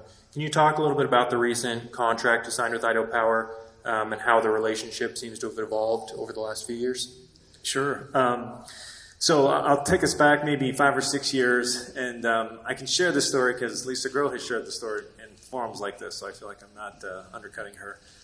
Lisa is the CEO of Idaho Power, and Adam Richens is the COO, the Chief Operating Officer of Idaho Power. We had a meeting about 6 years ago. I don't remember it being as bad as they remember it, but we had a meeting, and we were just expressing frustration. Beyond just Boise represents the citizens of Boise, but we also, as a city government, are one of their biggest customers, Idaho Power's biggest customers. And we were just frustrated that we didn't feel like we were being heard. And most really good companies that I know, I came from the private sector, most really good companies that I know really try to understand what their customers want. And we were telling them what we wanted, and it felt like we weren't making progress.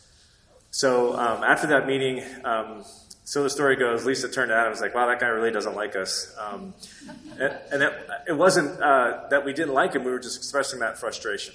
And so we made a commitment after that meeting. I had a beverage with Adam one evening, and we said he committed to listening to what we were asking for. But he asked in return that we needed to better understand the challenges that they faced as part of that energy transition. So we kind of doubled down. We hired an energy program manager. That person really was focused on, we really need you to get smart on what Idaho Power is facing and better understand where the challenges are and, more importantly, where we can help them overcome those. So fast forward now, 6 years later, our relationship with Idaho Power is really good. We don't agree on everything. But in keeping with the spirit of the forum today and the dialogue in a time of political polarization, it's not that we were necessarily politically polarized. It was just we had different viewpoints on how this could move forward. But now we understand each other much better. We still are intervening at the Public Utilities Commission against some of the issues that Idaho Power is trying to get passed through the Public Utilities Commission. Not because they're bad people. It's just we disagree on some policy issues, and that's okay. We'll give them a heads up saying, hey, in fact, I'll text Adam and say, hey, just a heads up, we're going to intervene at the PUC on this issue. I don't want you to be surprised. So fast forward to today, this month,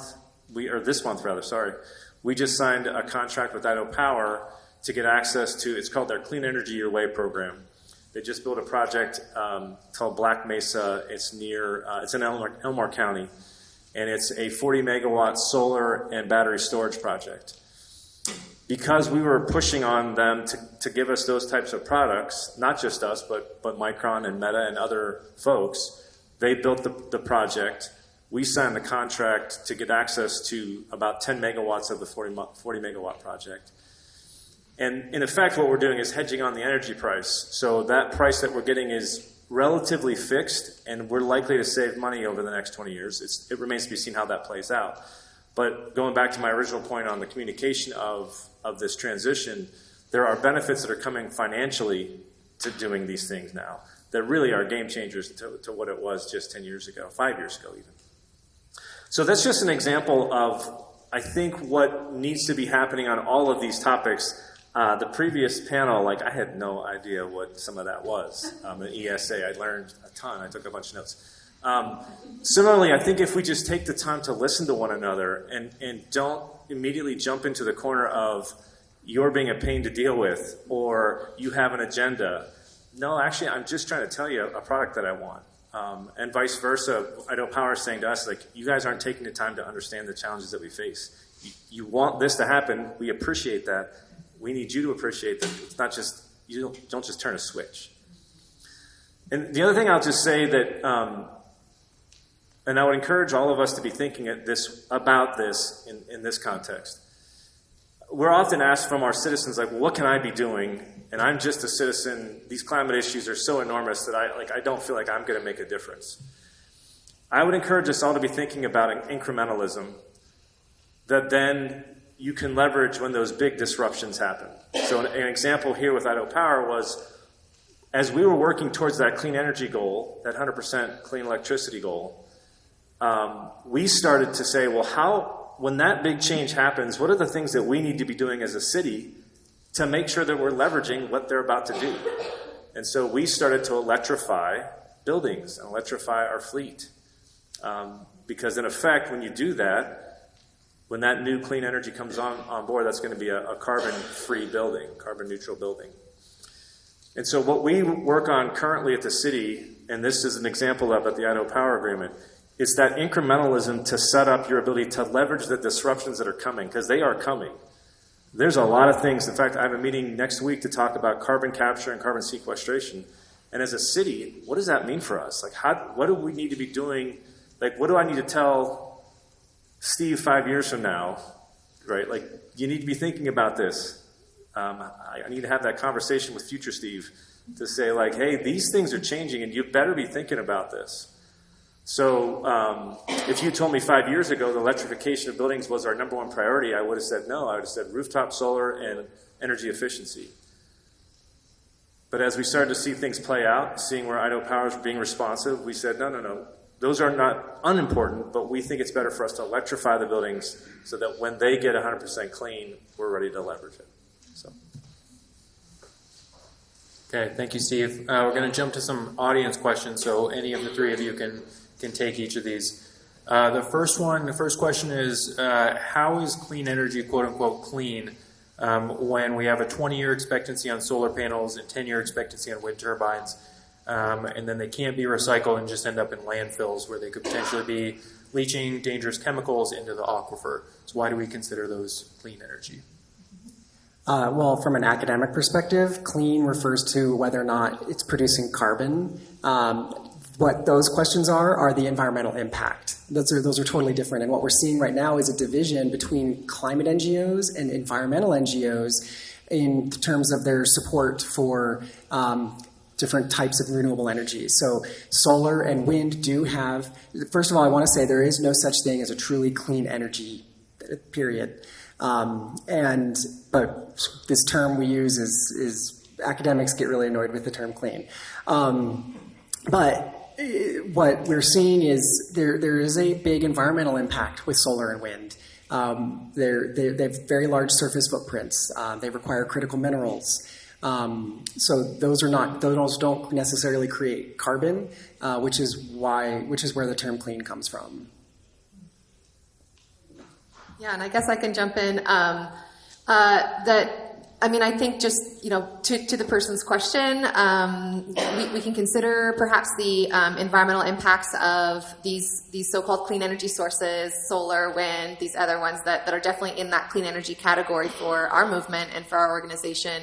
But just make sure that we're putting that next to the environmental impacts and emissions of fossil fuels, which is what most of our economy and energy grid is powered on today, which have devastating impacts for land, water, and certainly our air and climate. And so, yes, we are trying to figure out how we can continue with our modern lives, keep the lights on, do so in a way where we're not polluting our environment and our communities the way that fossil fuels have for so long. And clean energy sources like solar and wind and others are on an overall basis and on a life cycle basis much, much, much cleaner than fossil fuels. Even when you consider some of those waste products from solar panels or from wind turbines, comparatively it's quite minuscule compared to the fossil fuel industry and the devastation that has from, again, not only the emissions at the power plant from fossil fuels, but the whole process of extracting those fuels and processing those fuels and transporting those fuels. It's so much lower for solar and wind and other clean energy sources. And I'm not advocating for this necessarily, but Idaho could be a new industry for Idaho to recycle solar panels. We have a company called US Ecology that has a lot of, I don't know if they call them ecology sites, not landfill sites in southern Idaho, and they process and remove toxic chemicals. That's a possibility for a whole industry to grow in the state of Idaho around solar and wind, and what to do with the products after the end of year when they're done. The other thing I want to say about geothermal is it does have a much longer lifespan than solar and wind. The geothermal power plants that are still in operation, the first one was in Italy in 1902, and the first one in the U.S. was in the 1960s here in California. They're still in operation today, same power plants, same wells. So they last for decades, much longer than the intermittent technologies. And I would just add that a lot of the climate work that we're doing at the city, we talk about risk cost, right? That I don't want to get into what's causing it necessarily or who's responsible. My job in this case, public works director, is to manage the risks facing our community. In the case of a solar panel that needs to go to a landfill, we have regulatory mechanisms set up to deal with the risk of something like that, something bad coming out of that. There's risk policy in place. For climate, we're not there yet. So going back to Lisa's point, when we look at the life cycle analysis of a solar panel and the potential environmental impacts, it's much less than what we're seeing from the emitting sources of coal and natural gas and what we're dealing with on the CO2 concentrations, for which we don't have an answer yet. We do have answers in the case of like a landfill, for example, that, yes, not great that we would landfill it, and hopefully we could recycle it in the future, but we have ways to manage that risk. Yeah, we've had a couple questions along those same lines about kind of the trade-offs or the unintended consequences of clean energy or the transition.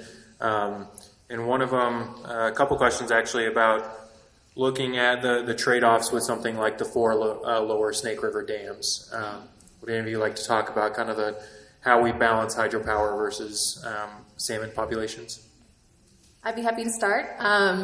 So at our organization at Idaho Sierra Club, we've been working on this issue for decades and have certainly been really proud to work alongside a lot of the tribes in the state who have been working on this issue for decades, if not much longer as well. Since the 4 lower Snake River dams went in on the lower Snake River in southeastern Washington, salmon populations in Idaho have plummeted, and it's really impacted not only the fish and their ecosystem and their ability to thrive, but certainly all the communities along the Snake River and its tributaries here in Idaho, and the communities who depend on that tourism from fishing that impacts our local economies. Certainly, the indigenous communities in Idaho and across the Northwest who have for time immemorial really relied on salmon as a big part of their diet, as a part of their ceremonies and their spiritual connection with these animals and the earth. So it's those dams have had a huge impact on salmon populations and all the ripple effects from there. And what we've seen from various studies over the past several decades is that the only way to recover those salmon populations is to remove those 4 lower Snake River dams.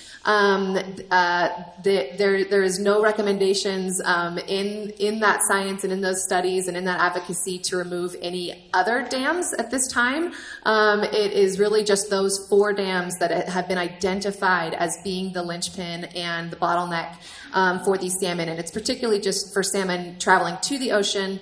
And of course, the salmon coming back, having to go through all the dams is challenging, but by damming the river, it creates these just still pools, reservoirs of water that can be really warm, that the fish don't get kind of flushed down to the ocean. They're more prone to predators and other diseases, and by not having a free-flowing river in that portion of the river, they aren't able to make it to the ocean, and their population overall declines. So I guess I just gave a bit of our perspective on the dams and the need to remove them to save our salmon, but to connect it back to energy and clean energy and what that means for hydropower as a whole. We as an organization and all of the organizations that I know that are advocating for the removal of the 4 lower Snake River dams, are not at this time saying that we need to remove any additional hydropower dams or that hydropower dams as a whole need to be removed across the Northwest. Certainly we should be examining the issues with hydropower. We should be trying to rectify those issues. I don't think any of us are advocating for building additional dams as a clean energy source in the Northwest. We have many dams that are in place right now. They are providing really important, reliable power for the region, and with very little to no emissions. I mean, there are some emissions that come from these reservoirs.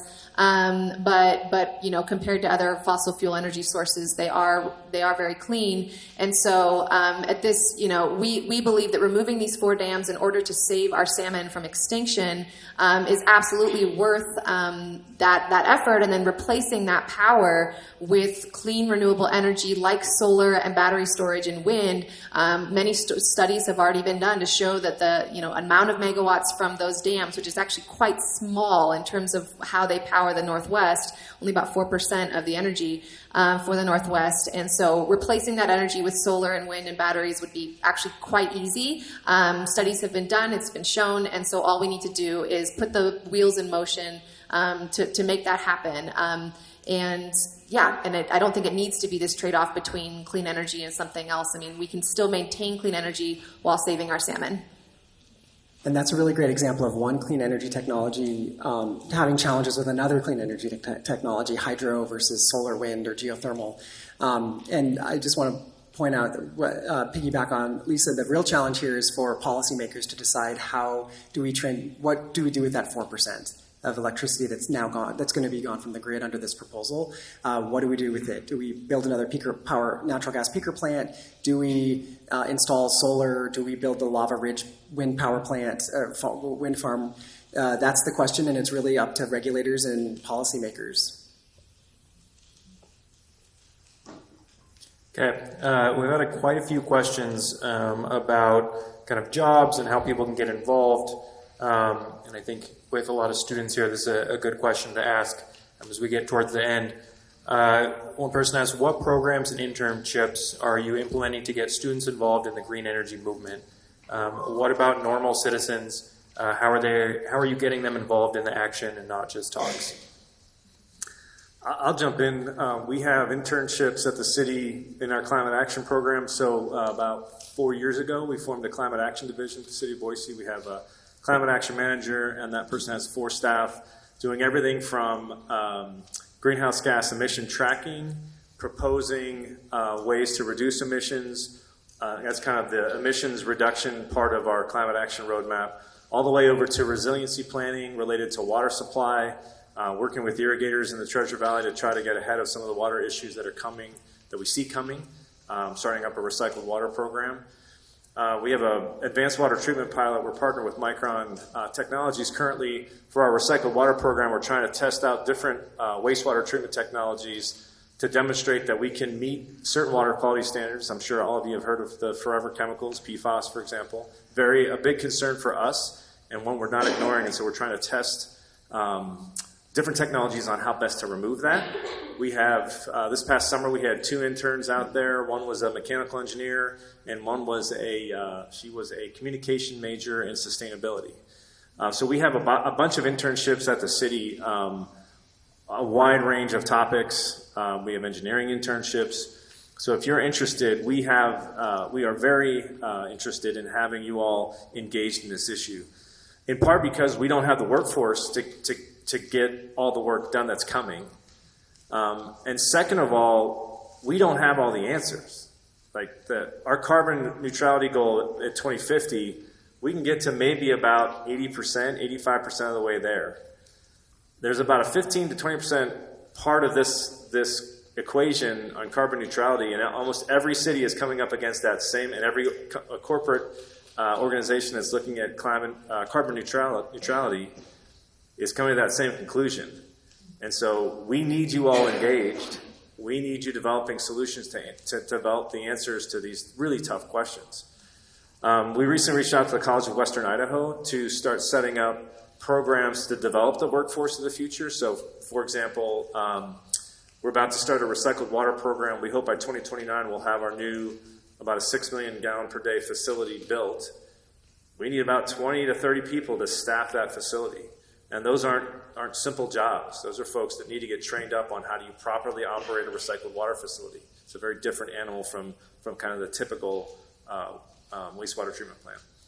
So CWI is based on what we're telling them and what they're hearing from other cities. Micron has a lot of water treatment that they do at their chip manufacturing facility, Sorrento Lactalis. We're all going to CWI to say, hey, we need help developing programs. We're talking to other colleges, universities. College of Idaho may be one of those that we talk to. So we need help. We need you all to be engaged. We need to develop that workforce of the future because they don't exist today. And a lot of the issues that I grew up, I cut my teeth on, just were not like they exist today, but not in the form that they do currently, where I have to think about carbon emissions now related to a wastewater treatment alternative. It's like, I don't know how to do that. So I need help from folks that are getting educated on these topics, and we want to develop that where we can. I'd love to jump in on that one as well, and just say that at our organization, and I know many other local environmental nonprofits, there's also lots of opportunities for internships and other kinds of engagement. So certainly the offer is there from us as well. We have mostly college students from BSU, but we need some from other colleges too. So those of you in the room who are interested, please come up and talk to me. And we've got our other staff member, Amanda, who's out front at our table.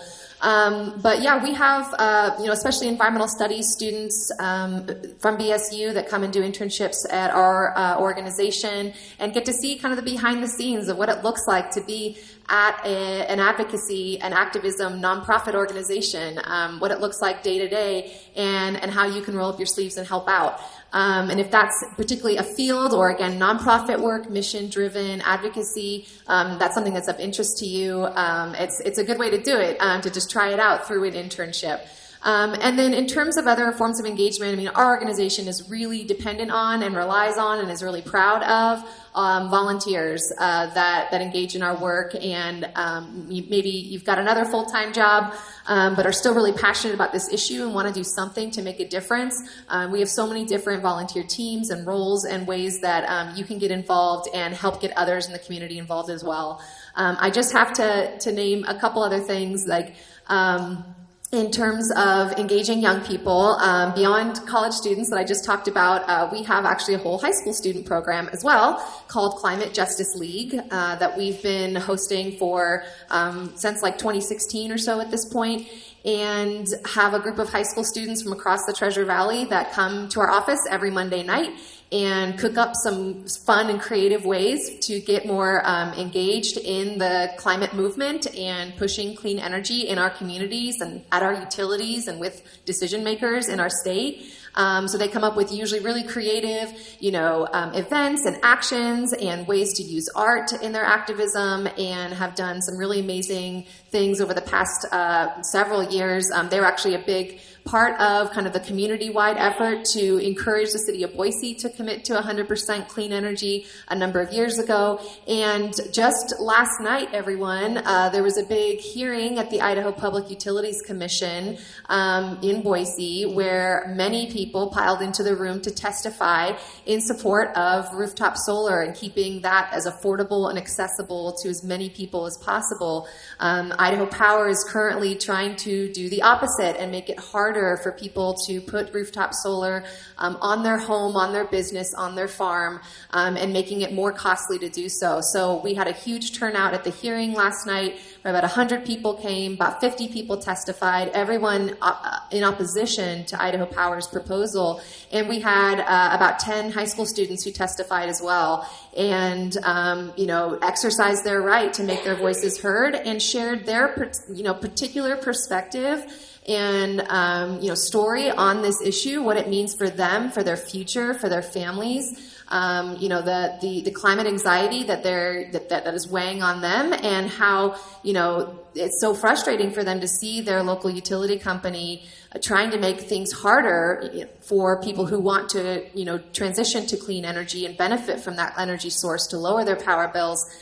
Is so frustrating for them to see their energy company going in the opposite direction. So they got to speak with regulators last night and testify, and that's something that, of course, we encourage everyone here to do, and those are the types of programs that we help support people to do. And I just have to say, if you are interested in that, again, we have some materials out front that have more information about the particular case that's going on with Idaho Power right now. We have these nice little bookmarks, real small, and they have the QR code where you can go on our website to learn more about the issue, and also to send a comment directly to the Public Utilities Commission to share your thoughts. And those comments are due on November 8th in exactly 2 weeks. So sending in a comment would be great. Thank you. It's great to see democracy in action. So for Geothermal Rising, my organization in particular, I'm currently hiring geologists and engineers, communications and marketing majors as well. Also looking for internships. I already work with the Energy Policy Institute at Boise State, CAES, and the Center for Advanced Energy Studies and INL on various internships at the collegiate level. I'm also hiring 4 staff right now. I'm the only person, as I mentioned, from Geothermal Rising in Idaho. I'd love to have another Idaho colleague. The Geothermal Rising just received a $165 million grant from the Department of Energy. That's not all for me, unfortunately. What that is we are then going to grant that out to oil and gas companies is one of the things we're going to do for technologies that are needed in the geothermal space that are already in existence in the oil and gas space. So these may be drill bits technology or monitoring equipment. And then also some of those resources will go to deploy geothermal in communities around the country. So we're going to be a grant-making organization through this DOE program. So I'm looking for community engagement people, great if they have a geology or engineering background, to engage rural and state and rural communities and tribes as well. So that's some of the exciting stuff happening at Geothermal Rising. I was just add in that I'd be remiss if I didn't mention the partnering that we're doing with the University of Idaho and Boise State on the advanced water treatment pilot. So if you're a grad student or undergrad that's working with an engineering professor that's maybe researching various topics within industrial water treatment, wastewater treatment, we're always talking to those professors to see where we can partner on research. So we're sending the reverse osmosis permeate off of the pilot to the University of Idaho. They have a full-scale wastewater treatment plant that they can test the impact of that RO concentrate on the process. So anyway, long story short, we're reaching out to the universities to see where we can partner because they got some really smart people at the university. So. Before I jump to the next question, I'll just add that Conservation Voters for Idaho has a bunch of openings right now for canvassers out on political campaigns. So if you're interested, we could probably have you hired by Friday and outdoor knocking. So come talk to me afterwards. I will hire you right now if you are interested. On the next question, I had a couple questions come up about clean energy goals. So kind of a couple questions about if there's any efforts for a statewide clean energy goal, and then also I think it would be helpful if anyone wanted to talk about kind of some of the local clean energy goals we've seen and the impacts of those. Sure, I can jump in. At the City of Boise, we have a bunch of kind of sequential goals laid out. City government's going to have 100% clean electricity by 2030, and then city government will be carbon neutral by 2035. The Boise community has a goal of 100% clean electricity by 2035 and carbon neutral by 2050. You might see a pattern there. The City of Boise government is committed first to try to accomplish these things before we ask the community to do it. In part because we're going to learn, right? There's going to be things that we do that we probably, hey, don't do that. That didn't do what we hoped would happen. Or it might be like, yeah, this worked extremely well. We'd really strongly recommend you go that route. So those are the goals that are set for us. And though some people think they're aggressive, some people think they're not aggressive enough. We've got to get moving. Like what we're doing today is not sustainable. And I don't say that from like to scare or like the boogeyman. It's just we can't keep doing what we're doing. We can't. So we need to make changes. There's incredible opportunity in those changes that are coming. But there is an urgency. So we talk about at the city, hopeful urgency. We don't want to scare people. There is a path forward. We do big things. We've done big things in this country before related to environmental regulation. I was thinking the other day with staff, like the Clean Water Act. If you told people back in 1972 that pretty much every city in this country would have a wastewater treatment plant that would no longer discharge raw sewage to a river, you'd have probably been laughed out of the building. But we made a commitment as a country. We had rivers on fire. We kind of all agreed that's probably not acceptable. So similarly, we have very scary things happening. We can do big things. That Clean Water Act framework is an example. Now, it's very isolated to like rivers and water, so it's not as extensive as climate, but we can do it. There's examples of our ability to do it. But we have to get moving. This is not sustainable. The word sustainability has so many different definitions for everybody has their own kind of interpretation of it. I'm actually kind of over the word because it implies that this is sustainable. It is not what we're doing today. And that's okay. So how do we evolve past that? The city, we talk about being a regenerative city. Instead of buildings being just a resource sink, can you build buildings that give back? So we have a net positive energy building that we built we own a farm. It's a long story, but we do own a farm. And we decided to try something. We didn't know if it was going to work, and we put a building in that has ground source heat pumps in combination with solar PV, and we were hopeful to have it be a net neutral building. Well, the PV is so efficient that now we're net positive, and the payback period's down to about a 10-year payback period, which I know in the private sector that's way too long. But in the public sector, that asset will be on our books for 50 years. That's a smart investment. So we're proving up these kind of concepts around we can be beyond just consuming. Can we be regenerative? Again, going back to we do have to change what we're doing. And I just want to jump in real quick to just name, well, first of all, to applaud the city of Boise on the great work that they're doing and the goals that they've set, which are really great. Yes, can't come fast enough, but 2035, the whole city on clean electricity, I mean, that's incredible. And I just want to give credit to the cities of Haley and Ketchum and the whole county of Blaine County who have made the same commitment just last year or the year before. Very recently. We're seeing those types of goals and commitments that the city of Boise made back in 2019. We're seeing that happen in other communities in Idaho, which is really great. Certainly in the Blaine County area. We've seen some other cities developing some climate action goals. City of Pocatello, we see City of Moscow, that aren't quite as aggressive, but again, they're having the conversations and they're figuring out how they can start moving forward, seeing the writing on the wall and seeing other cities in the state start to take more aggressive steps in that direction. So in terms of a statewide goal, I'll just note on that, I don't think that's going to be coming anytime soon from the state legislature or the state of Idaho, but that would be cool if it did. That's all. I would challenge the state of Idaho, and I think there's a couple of representatives in the room, that they should think about the clean energy transition more seriously and creating a plan to decarbonize. The reason is because the clean energy transformation is happening, whether Idaho wants it or not. The world is transforming to clean energy technologies, that Saudi Arabia is moving off of its own oil and gas. It's happy to send all of its oil and gas abroad to continue making money, but it is moving into geothermal, solar, and wind. So this transformation, because I think transition is not quite as strong of a word as what's going to have to happen. Idaho has a lot to benefit from if policymakers create the right policies, put the right policies in place. We are wind, solar, geothermal, hydro, nuclear. They're all technologies that are clean that Idaho can benefit from. And if the state doesn't take more seriously this clean energy transformation, we are going to be left behind as a state.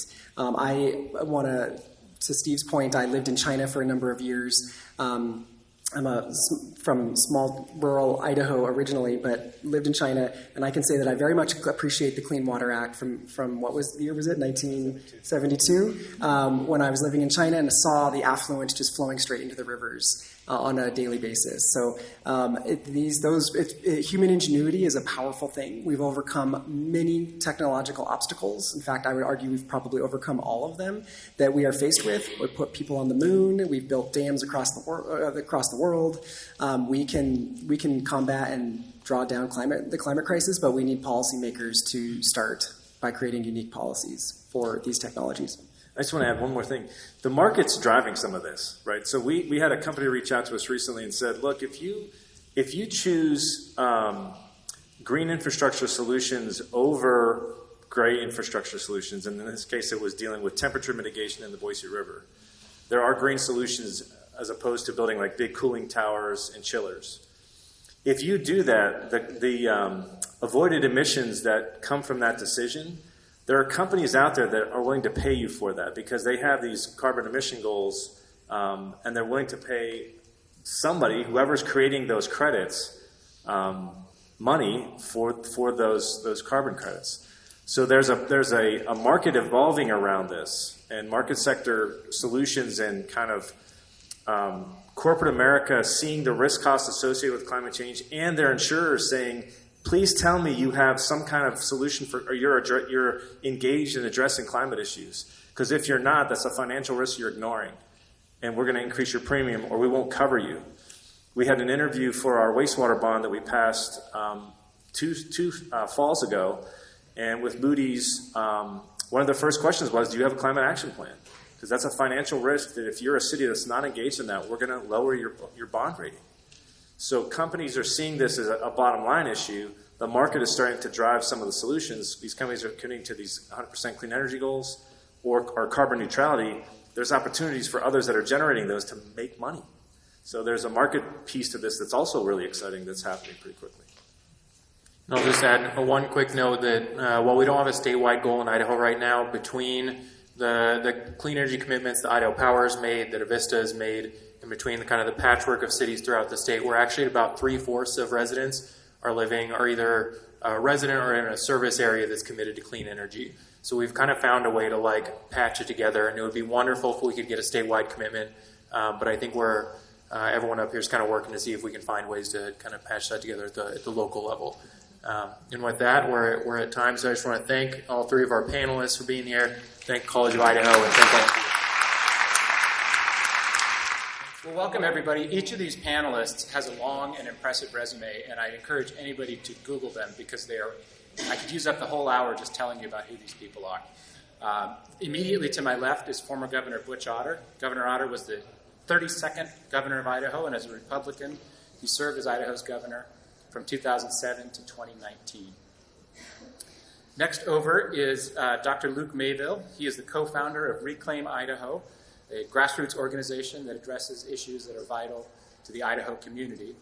And then down on the end is Dr. Matthew May. He's a research scholar at Boise State University with the Idaho Policy Institute.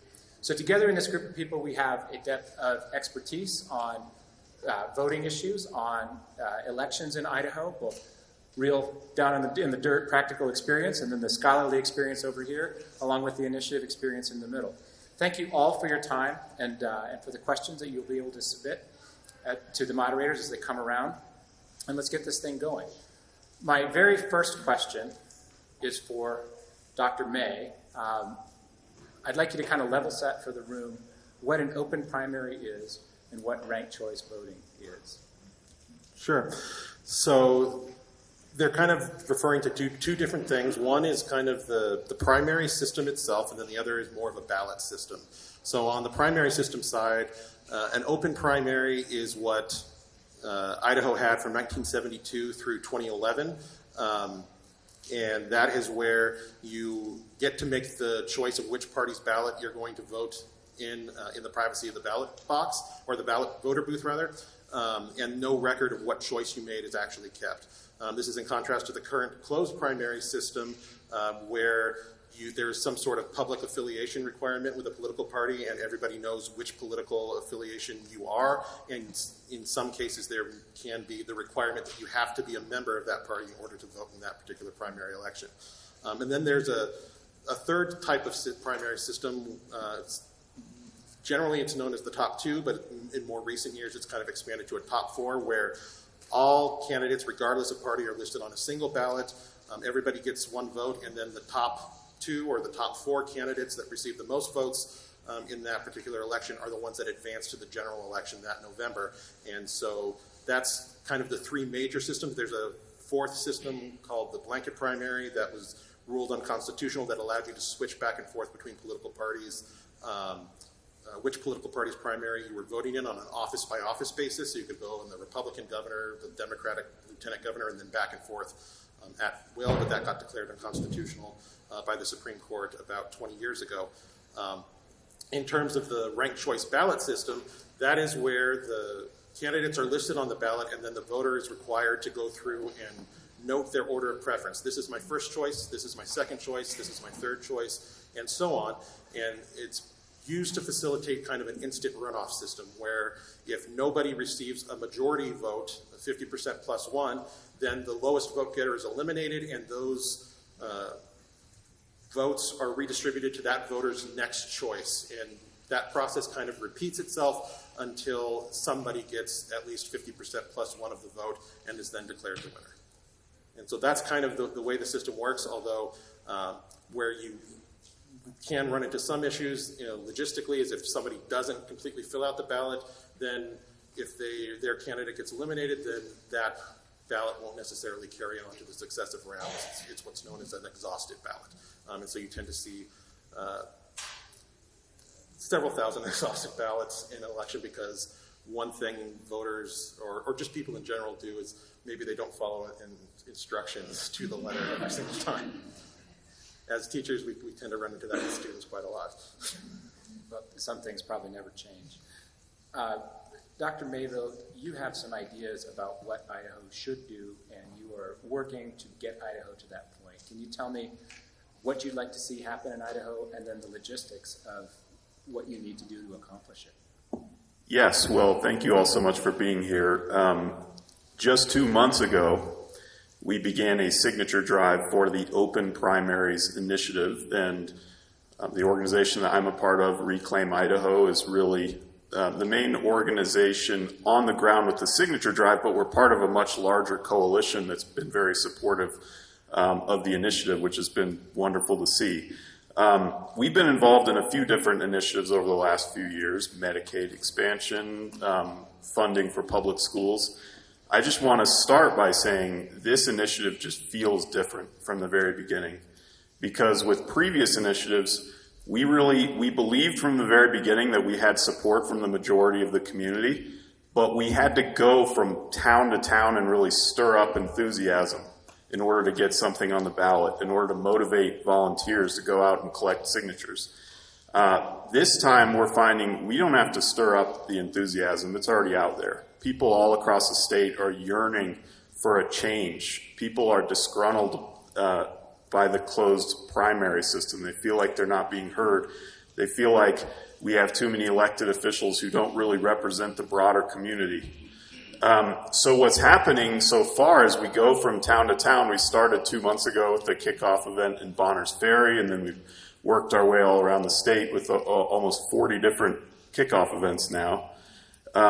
We're finding that when we get to town, there's already people there to give us stacks of signed petitions that they've already gone and filled. They've already gone and figured out how to print it off the website and start collecting signatures themselves. And it's just an extraordinary amount of enthusiasm out there.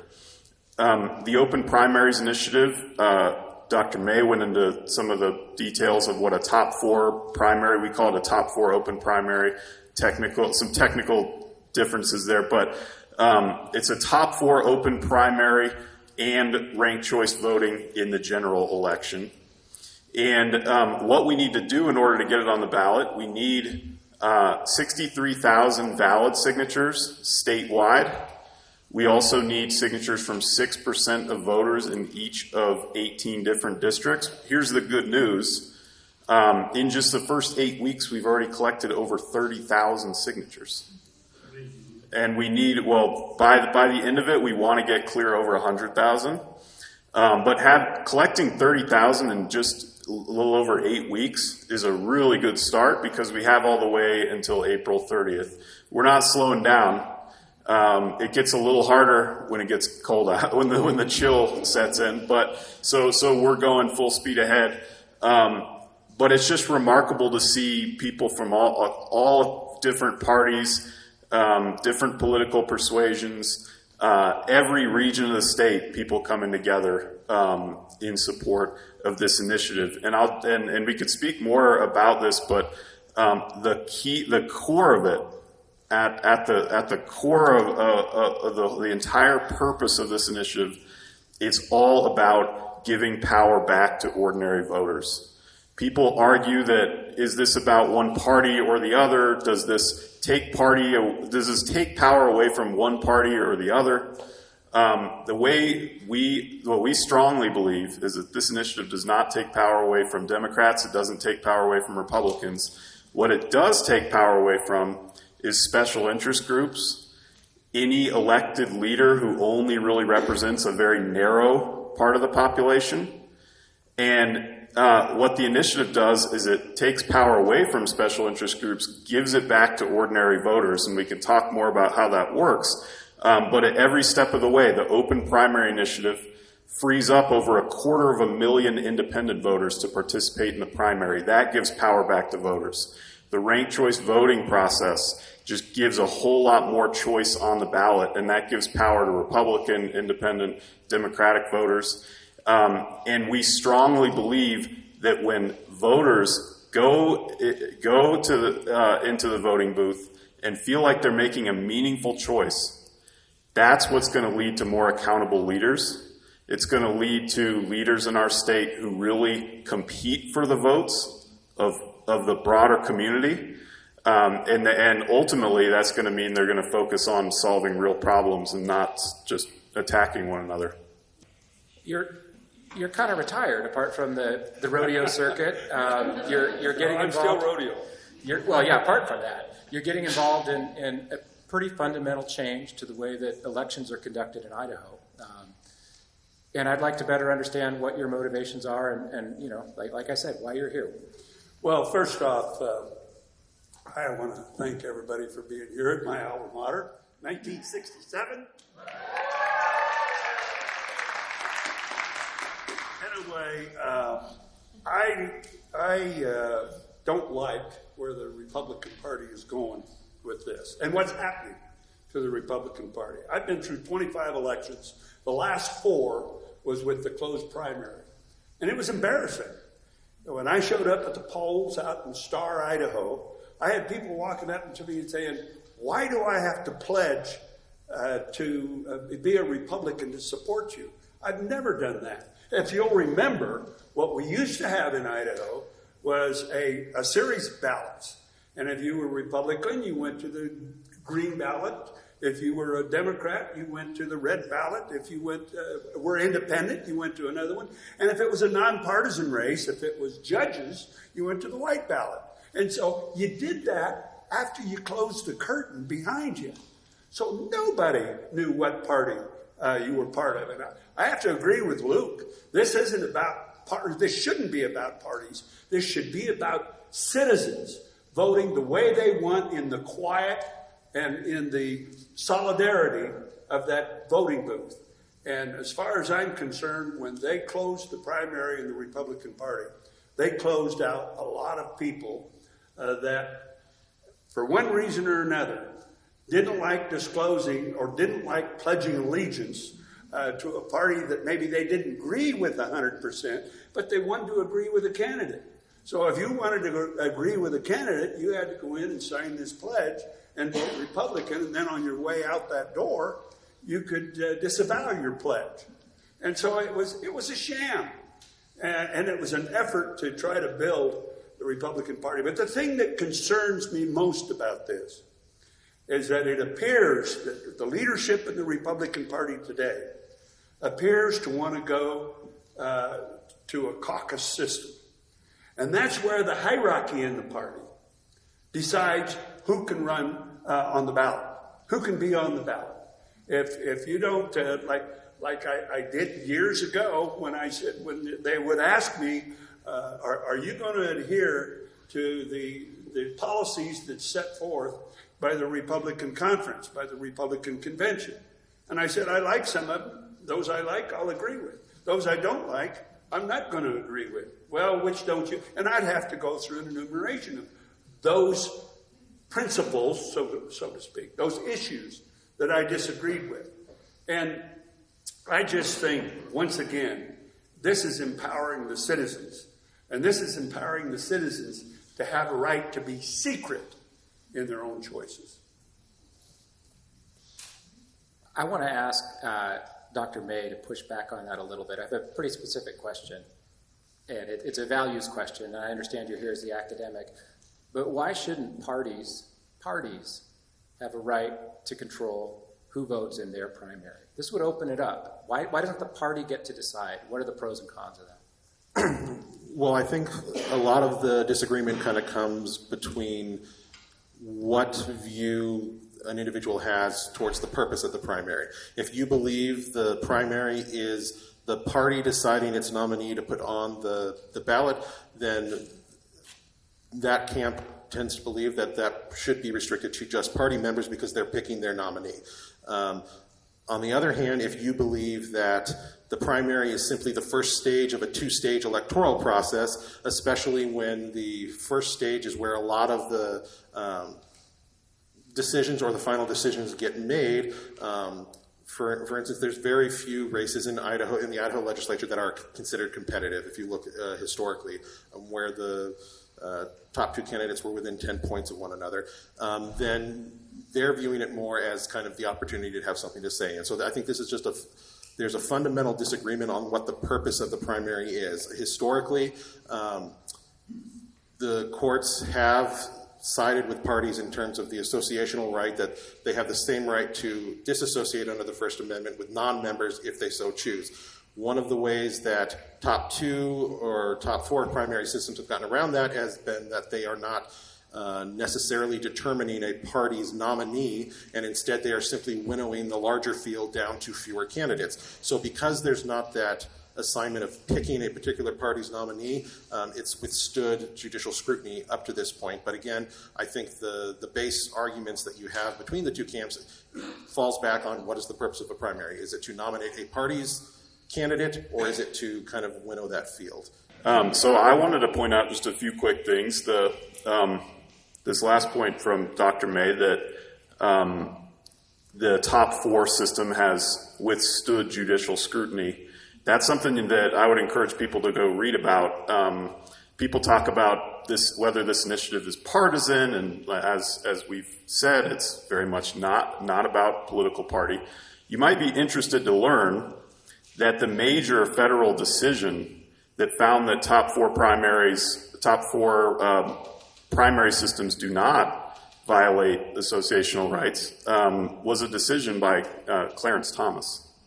And it wasn't terribly long ago. You can go read the entire argument there.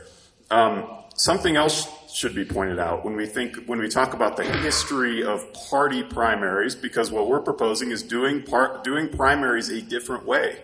We're saying primaries don't have to be party nominating contests. Primaries can simply be a way to narrow the field, so that by the time of the general election, you have a more manageable set of choices. And by doing that, we're not proposing something that somehow breaks with all of American history, because what we need to remember, the Founding Fathers didn't believe in political parties at all. That's point number one. And that's not to say political parties aren't good. Political parties, in my personal view, do some good things. Governor Otter, one of the members of the audience wants to know why Republicans closed the primary in 2011, kind of in the first place. But before that... Because they're nuts. What's different between this and the primary system that served you so well up until 2011? You know, why do we need to go do this additional step?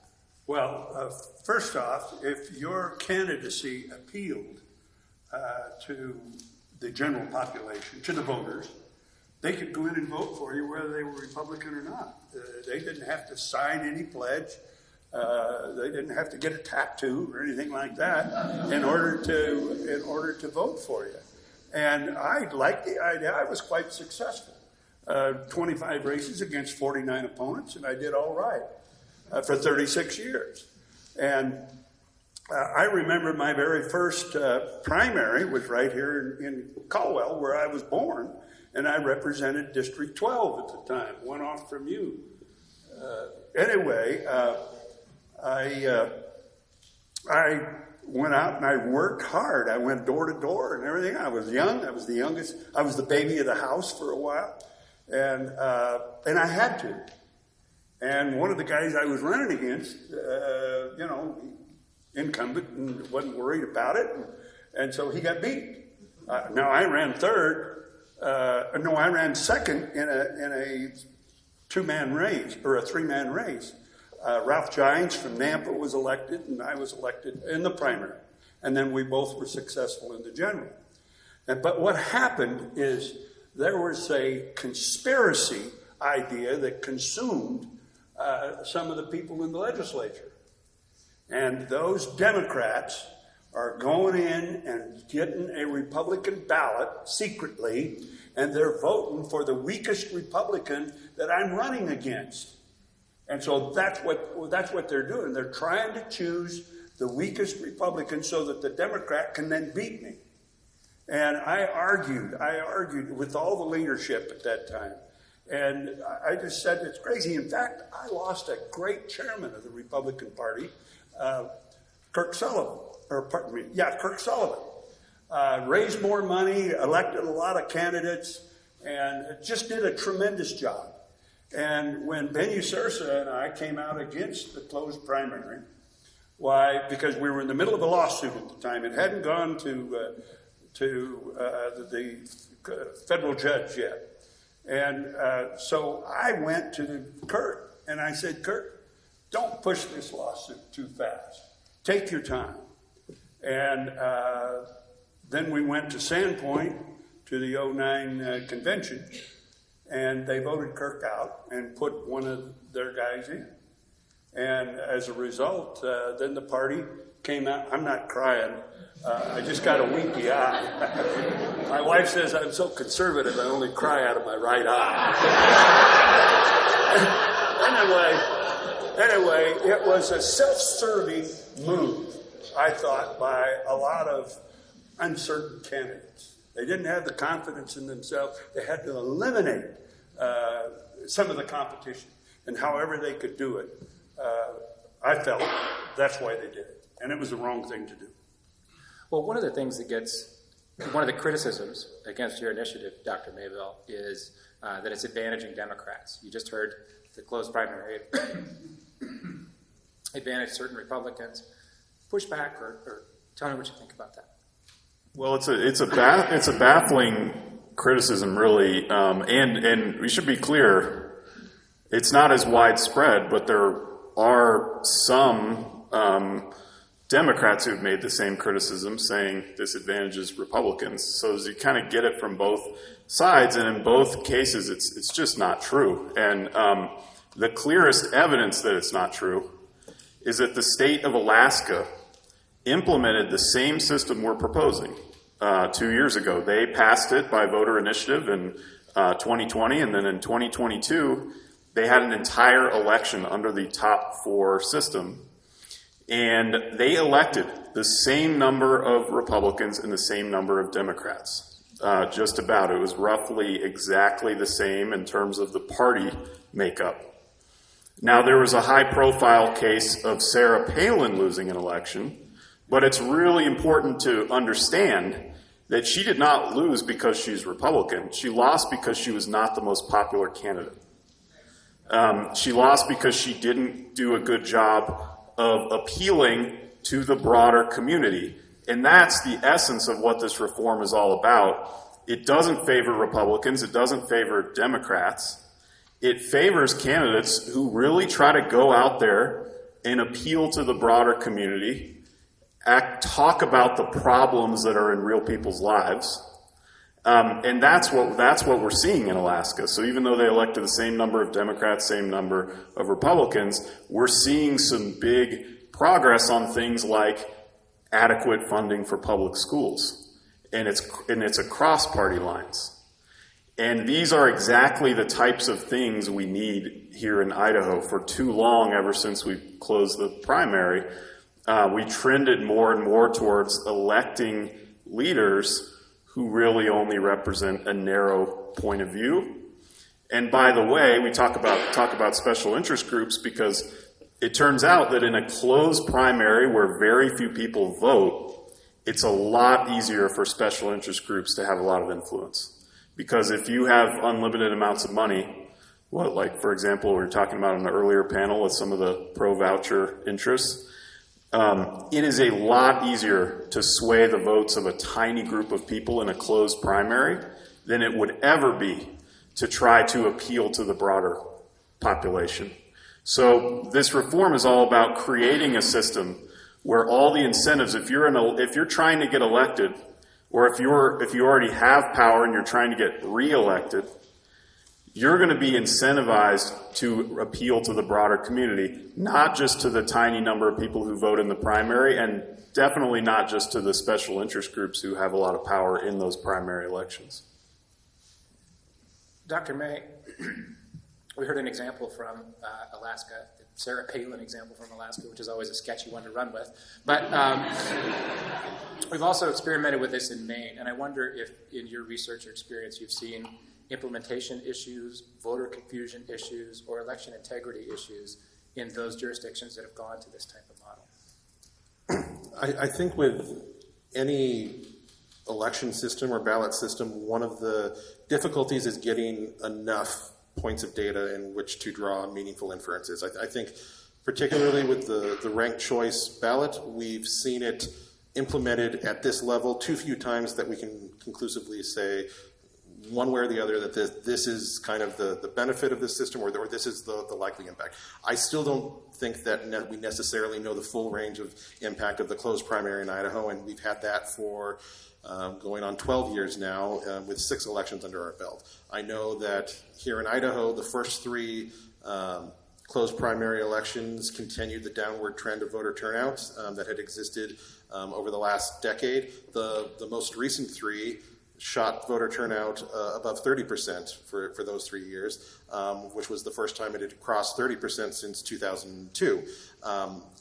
Primary elections in Idaho haven't crested 40% since 1980. So I don't know necessarily that there's enough data points to understand fully. I think in the case of Maine, you didn't see as extreme an example as the Sarah Palin race, where once you kind of factor or look at the exhausted ballots, the majority that the candidate won by was still technically a majority, whereas in the Alaska case with Sarah Palin, there were 11,000 exhausted ballots that didn't transfer to the successive rounds, and so the 52% that the eventual victor won by was actually about 48%, so a plurality under the first ballot and the number of counts. And so kind of taking in the totality of a system, I think we just need to understand and have the conversation about here are the pros, here are the cons, and be careful of not necessarily overselling the ability to call a plurality a majority,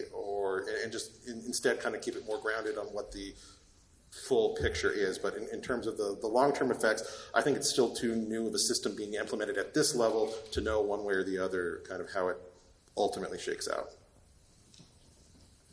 Governor, I wanted to pick up on something you said earlier. What's wrong with a caucus system?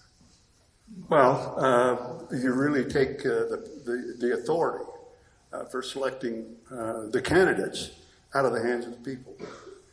Caucus system, which there are states that do have the caucus system, but from what I'm hearing out of the present leadership of the party is that number one, or what they've done is they've eliminated anybody that disagreed with them that had a central committee right to vote. They got rid of the college Republicans because they weren't in favor of it. They got rid of the Republican women, who are the real work folks in our party, because the women disagreed with them. And so there's a little hierarchy of Republicans, central committee. And fortunately, we've got some smart people working on hiring or electing our own central committee people for this next election, because that central committee has a lot of authority. And with the caucus, unless you agree with everything, including the whole list of issues that the Republican Party adopts, unless you agree with every one of those, they can just say, you don't get on the ballot. And we're not going to let you on the ballot. And we're going to endorse your opponent. They can do anything. They can be very, very selective. That is very, very, number one, that's not democracy. And number two, it's very dangerous. Well, I'm going to push back on you because that's my job. What's your job? Well, hopefully to push back on you, sir. Oh, I thought you meant that was your work, your paycheck. Different job.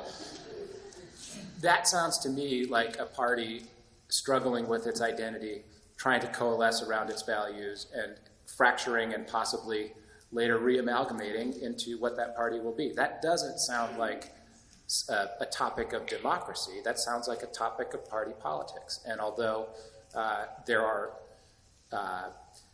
differing factions in the Republican Party right now, why isn't it appropriate to just let them sort it out behind their closed doors and in their closed primary? Why do we need to change the whole system? Well, because then the body politic is not involved. You've got a few people that were successful in being elected the president or the chairman of the party, the treasurer, or in their particular district, legislative district precinct or county precinct.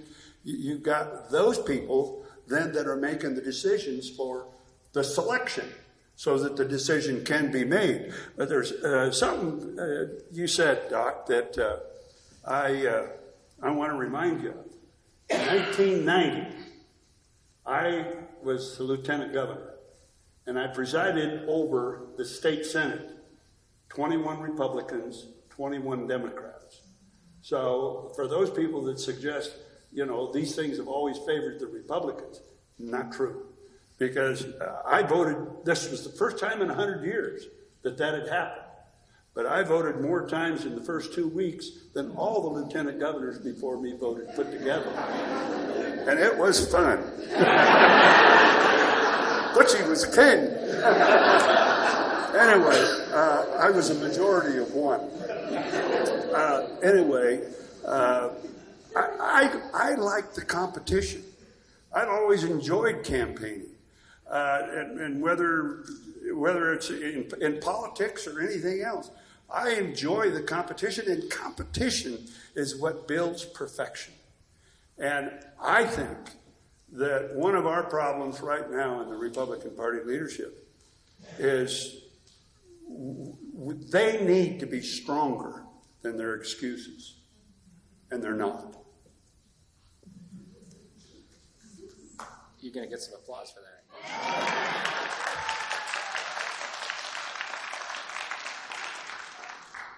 Dr. Mayville, one of the themes that's kind of come out here is almost a difference of premises, right? We heard one view that primaries belong to the party, it's the party's selection process, and then we heard by the same person the other view that no, in Idaho, frankly, the general often gets decided in the primary. And I think the inference from that would be the public ought to be involved in the primary because that's where their election is being decided. Make that case. Well, we would be in a very different situation if, we had a party primary system where, the parties could have total control over the primary. And in that control didn't result in control over the rest of our lives in the state. This Governor Otter spoke to, cutting out the rest of the body politic out of the process. The problem is that when we talk about whether the parties should have a right to control the primary, in our current situation in Idaho, what is happening is that when they have control over the primary, they also have control over the entire political system because the vast majority of our elections in the state are determined in the primary. And for us, it's simple. The Idaho Constitution, probably the most important section of the entire document, it just says simply, all political power is inherent in the people. All political power is inherent in the people. So it's one thing for a closed primary system to choose a party's nominee. It's another thing for a closed primary system to concentrate power in the hands of a tiny group of people. And that's what's currently happening. And from the perspective of, someone who adheres to the principles of our founding document in this state, and I would argue our country, because it's really the same basic concept that Thomas Jefferson was talking about when he talked about consent of the governed, right? If you believe in that principle that all political power really is inherent in the people, that actually as Representative Yamamoto was talking about earlier, that officials really are only, temporarily wielding that power. That power is not really theirs. That power belongs to the people. If you believe in that, then you should be aggrieved at a process that really gives the basic decision-making power to one tiny fraction of the population. And that's what this initiative is all about. It's creating a far more competitive election system that gives the vast majority of the population a meaningful voice in the process. That's the essential goal. Dr. May, I think the juiciest part of this is the primary issue, and that's where we all kind of landed. But there's another component to this, which is the ranked choice voting. It's a top four choice system. Who does that advantage or disadvantage, or what are the differences, for example, between a top 2 system? Or I suppose you could have a top 1 system. I don't know. Why 4, and what are the differences? Well, historically, the top 2 system was designed that way because it essentially forced a runoff election. It turned the general election into a runoff election where one way or the other you would wind up with somebody getting 50% plus 1 of the vote. And so the need for a successive runoff or any other rounds was unnecessary. One of the potential drawbacks you saw there is that, this goes down a really nerdy rabbit hole, so I apologize, but a lot of the theories behind how primary systems kind of affect polarization and moderate the influence of candidates rests on what's called median voter theory. And the idea is that candidates will target the median voter in any electorate because that will allow them to kind of attract the broadest coalition of support and thus win. If you have an open primary electorate, the median voter is going to be kind of in this purplish area. If you have a closed primary electorate, it's going to be drawn into either the deeper red or the deeper blue, depending upon the party persuasion. At its core, the median voter theory is kind of a rational choice model, which assumes people make rational decisions, and there's a lot of non-rationality in human behavior. I've actually had colleagues that argue it's non-rational to even vote on election day. So I think that's one element of it in that. So what happens is the supposed moderating effect of the top 2 primary system didn't necessarily materialize because when you have single-party dominant states like California, where it's mostly Democrats, or in theory Idaho, where it's mostly Republicans, the out party doesn't show up to draw that present that moderating influence by choosing the more moderate candidate. They stay home. And so I think part of an effort to correct that has been to expand the field to top 4 so you at least have some representation of the other party on that ballot, so that presumably that moderating effect could take place because it at least gets them to the ballot box.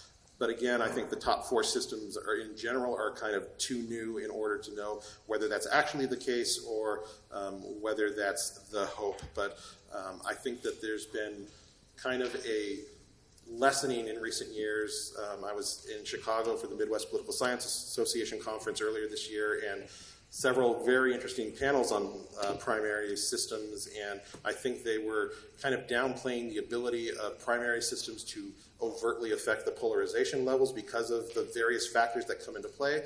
And so I would just caution that I don't think a primary system is a silver bullet for anything, because the Republican Party in Idaho has wanted a closed primary almost from the inception of the direct primary in Idaho in 1910 in various forms, and I don't think they're necessarily happy with where it currently is, even though they've had a closed primary for the last 12 years. And so I think there are other factors potentially at play. Dr. Mayville, the scholarly academic just told us this is too new to know. We don't have enough data points to be certain of what the results will be, what effect this would have either on polarization or on voter participation or whatever. You're obviously throwing your full weight behind this, so I have to infer that you disagree with him, that we don't know what will happen. What will happen, and why do you feel confident that it will happen? Well, you don't have to be 100% certain about what will happen to know that the current system is broken.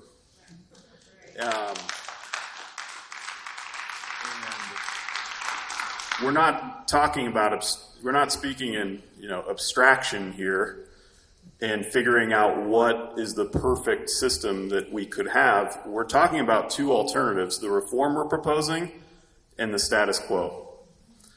And so let me just give an example. You could talk about the polarization issue, whether this will have a moderating effect on our elections, which is what Dr. May was just speaking to, one aspect of what he was just speaking to. This is an important point. We're not staking our hopes in this reform having a moderating effect. That is not the main goal. As I've tried to say in a few different ways, it's not about political party. It's not even about the political spectrum.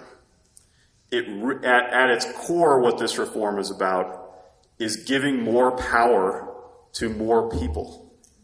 It's about a shift of power from a tiny, narrow group that currently has all of it almost, to really empowering the broader community. And that's so important to recognize, because you can make all kinds of predictions about what will or won't happen. But let me tell you one thing that definitely will happen. If you create a top 4 open primary, over 250,000 independent voters will be able to vote in the primary, and they won't have to change their party affiliation in order to do it. That's a fact. We can predict that with 100% confidence. So with 100% confidence, we can say that this is going to empower tens of thousands, maybe hundreds of thousands of people. What the exact effect that will have on who gets elected and whether it's a little closer to the center or the right or what have you, that's a different question. But what's very certain is that a whole lot of people who currently either are being blocked from voting in elections or feel like they don't have a meaningful voice in the process are going to have a lot more power under the system we're proposing. I've got one for whoever wants to answer it first. So this is something that I actually really have been thinking about on this. It's such a complicated reform, and it's got a lot of trickle-down effect all over the state. Why is it that an initiative, which essentially presents voters with a binary question, yes, no, to this specific proposal, is the best place to hash that policy, that complicated policy decision out? Why not in a deliberative body like a legislature?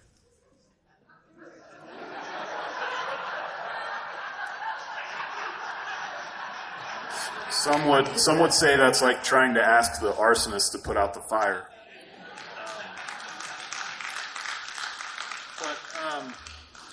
But in all seriousness, look, the broken system that we're trying to change is the same system that generated the current makeup of the legislature. And I want to be really clear, we think there's a wide range of legislators. A lot of legislators, even under this system, against all odds, including from both parties, are actually trying to represent the broader community, and it's very important to recognize that. But there's not very strong incentives for them to be that way.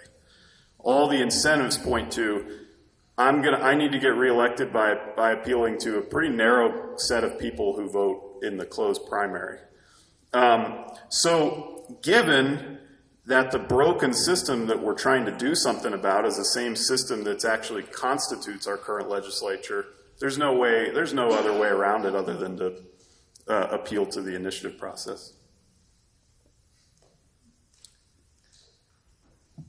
Dr. May, we're approaching the end here. What's the one thing that you would like this audience to understand about either the initiative, the proposed reforms, the status quo, like any one major takeaway that you'd like people to have? That's really hard to encapsulate into just one thing. You can go with a minor takeaway. That's okay.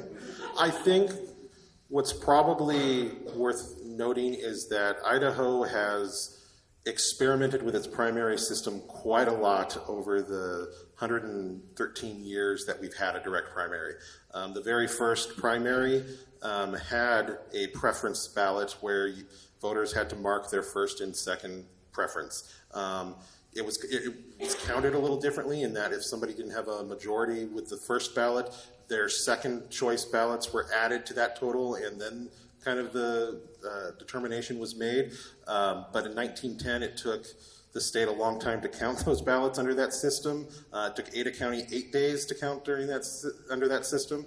And they basically were like, let's switch it up and maybe rethink that portion. But there have been very different systems. There have been pre-primary conventions.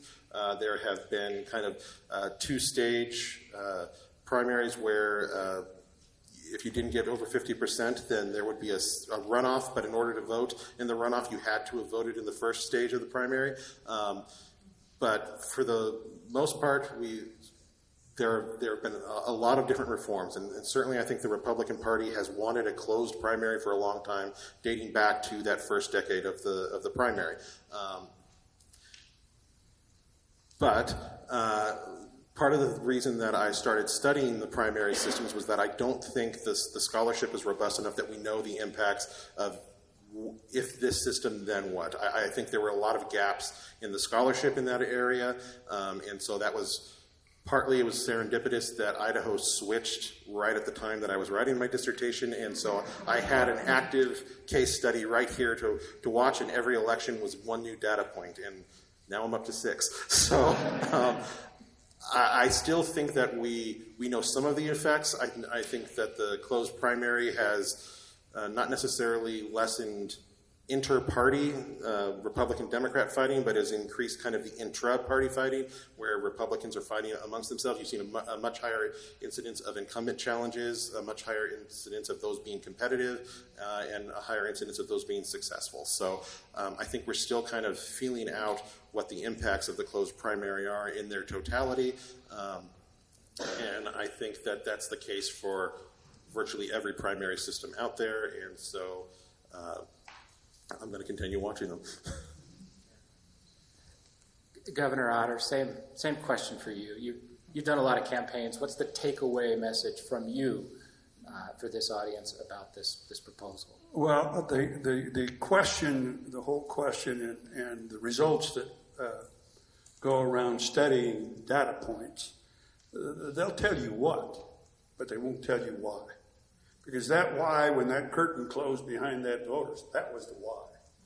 And so I think back. I was born in a Democrat family. There were 11 of us, and I was born Catholic. And I decided to stay Catholic because I liked it. But I changed. I changed when I was 21. My first time I got to vote was Barry Goldwater running against Lyndon Johnson. And I read a book called The Conscience of a Conservative. And I had already prepared my sample ballot. I was voting for every Democrat on there because my dad was a union organizer for the IBEW. And whenever there was an election, the union would call up Ben Otter and say, bring all those pamphlet deliverers door to door. We need them. And so I just assumed, I thought, that that's what I was. And so anyway, I decided there was a gal that gave me all the stuff when I stopped to pick it up there in the lobby of the old Hotel Boise. And I got ready to leave because I'd gone right straight to the Democrat booth and picked up a grocery bag full of Democrat stuff. And I got ready to leave, and this gal says, oh, Butch, if you're going to take their stuff, you got to take our stuff too. And so I thought, okay, she's got 2 beautiful daughters. Her husband's a great dentist and a great Boise State football, Boise Junior College football supporter, and cooks hamburgers and invites us over to the pool. I probably ought to take her stuff.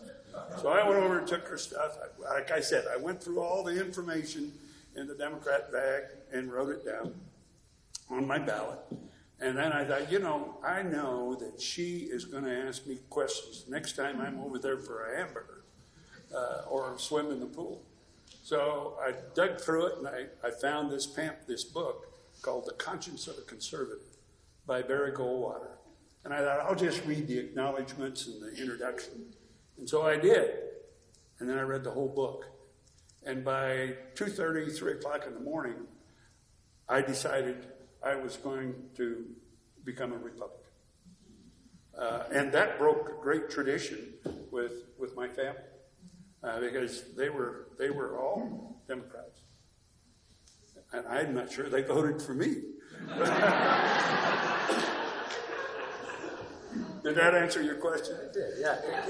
I've got a habit of avoiding those sometimes. Well, I've watched you avoid questions, and I know better than to try again. Dr. Mayville, you think you're going to get the same question, and you're not. You've heard of a straw man argument. You've got a PhD from Yale. You're a smart guy. Give us the best argument in opposition to what you're pushing, the strongest version of why what you're doing isn't a good idea.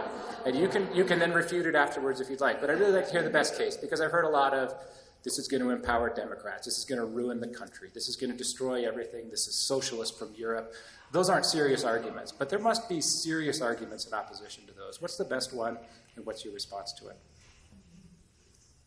I would say probably the best argument that I've heard comes more from, people I talk to from my previous phase of life, like in political science and political theory, before I kind of jumped into the fray here. And it's an argument that I don't think it's a bit more academic, so it wouldn't be the best way to, it wouldn't be good to like put on a TV ad or something, but it basically goes something like, look, if you want more competitive elections, what you ultimately have to do is try to make sure there are at least two strong political parties and have them both nominate their candidates in their own private process and have them compete with one another. And all this experimentation around open primaries and ranked choice voting and whatnot, why not just keep it simple, keep it traditional, have Democrats and Republicans compete with one another for votes. And and one of the benefits of that traditional approach is you make it maybe a little bit simpler for voters because there's like one clear agenda versus another clear agenda, and you just choose which agenda that you support the most. Okay, can I give my response now? Okay, so the problem, and I see a lot of merit to that argument, the problem with it is that it doesn't fit our current era. Because in our times, and I'm not just talking about Idaho, I'm talking about all across the country, and I'm talking about different communities within Idaho, nearly everywhere you go, there is one party that is extremely dominant, right? So even within Idaho, there are places you can go where the Democratic Party is extremely dominant, and then all of a sudden you're 20 blocks over and the Republican Party is extremely dominant. This is what we talk about when we talk about polarization, right? There are barely any communities that are actually purple, even within states that are purple, like Michigan, for example. Choose any part of Michigan and it's either all blue or all red, almost. And so in our current environment in this country right now, that traditional party competition model just has broken down. And it's not working. And it's a problem both in deep blue areas that have closed primaries and deep red areas that have closed primaries. And ultimately, if you really believe that all power is inherent in the people, you have to believe that people deserve competitive elections. They deserve to actually have politicians compete for their votes and not take their votes for granted. Because a basic truism in politics is that if a politician doesn't have to compete for your vote, they probably won't care that much about what you think. It's not always true. Sometimes out of the goodness of their heart, they still care about what you think, but they don't have a strong incentive to care about what you think. So what we desperately need all across this country, including in Idaho, is we need to restore competitive elections. And if we wait around for the traditional two-party system to do that, that's just too big of a sacrifice. We're going to go through too many decades where elections are just not going to be competitive. So we've got to figure out reforms that will restore accountability, restore competition to our election process. And I'll just say one quick thing, one last thing.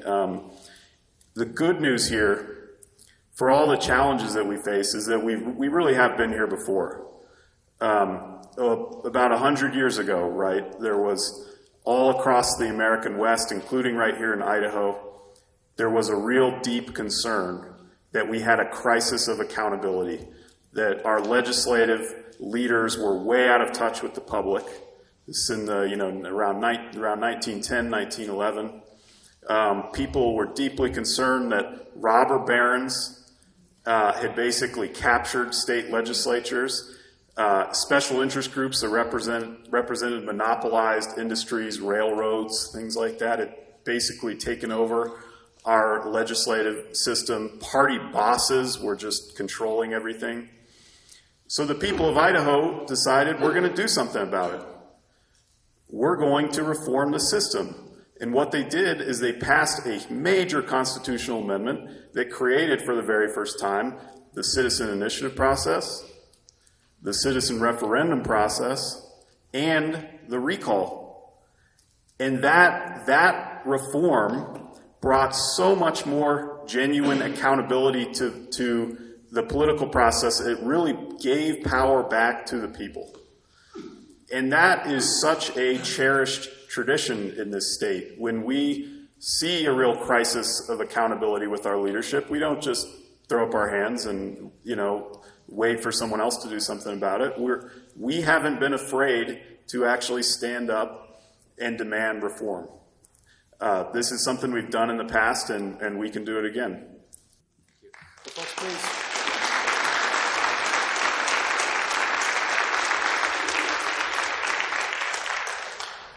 Thank you to each of our panelists for giving your time and your energy to be here. Thank you to the college for putting this together for everyone. And give me one more round of applause for everybody who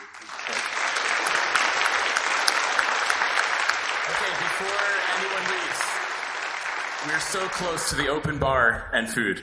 But we've all been waiting for, well, other than these great panels, a keynote speech with, I will let Jim do the introduction for our great keynote speaker.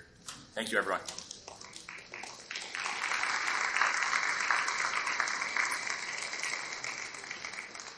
So it is my privilege to recognize or to introduce one of our, I think, a gem in this state. Jim Jones, I could go through his whole resume. He's an Idaho native, grew up in Eden, Idaho. Served in the military, received a commendation for working with an orphanage in Vietnam. I got his JD at University of Chicago. Went on to be our Attorney General for 2 terms, Supreme Court Justice, served as the Chief Justice of the Supreme Court, has a number of volunteer organizations that he boards that he serves on. I call him the moral compass of Idaho. It's the first thing I read, his column every week. It's not easy, but he challenges us to think and to find that common ground. And he just recently was recognized as Idaho's children's champion, which is pretty awesome. He is a champion for kids in this state. And Julie, you said it. We believe in kids. We believe in opportunity. We believe in possibility. We believe in public schools. That's what he battles for every day. And he doesn't need to do this. Just like Butch, you don't need to, you could have hung it up, but we're going to get you in the locker room on Saturday at halftime and give that speech, man. And maybe we'll even get kids crying out of both eyes, but I don't know. Anyway, it's been a great day. And Jim Jones, it's an honor to have you here to close up the day. Thank you. Well, thank you, Jim. Gee, I don't know. I really had to pay him a lot to give me that kind of an introduction. I have to lead off by saying something to respond to a lot of the talk that's going around in the country today that says that 81-year-old people no longer are able to take part in public discourse or public policy. I can tell you that that's not true. Governor Otter, who is 10 days older than me, is 81, And you can see he's still got all of his faculties. So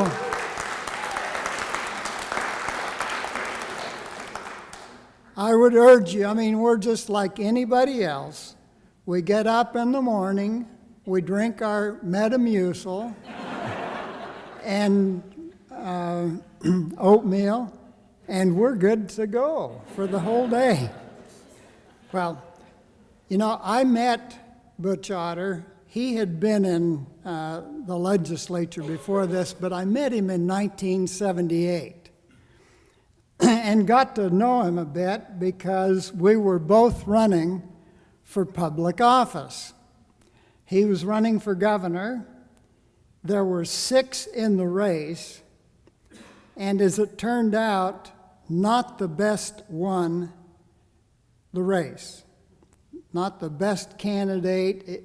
Butch was one of the people that didn't make it.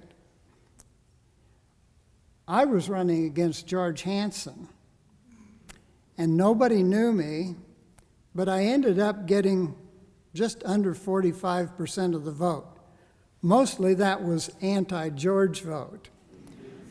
But what it told me is that people in the state wanted a politician with convictions. And George had 2 for finance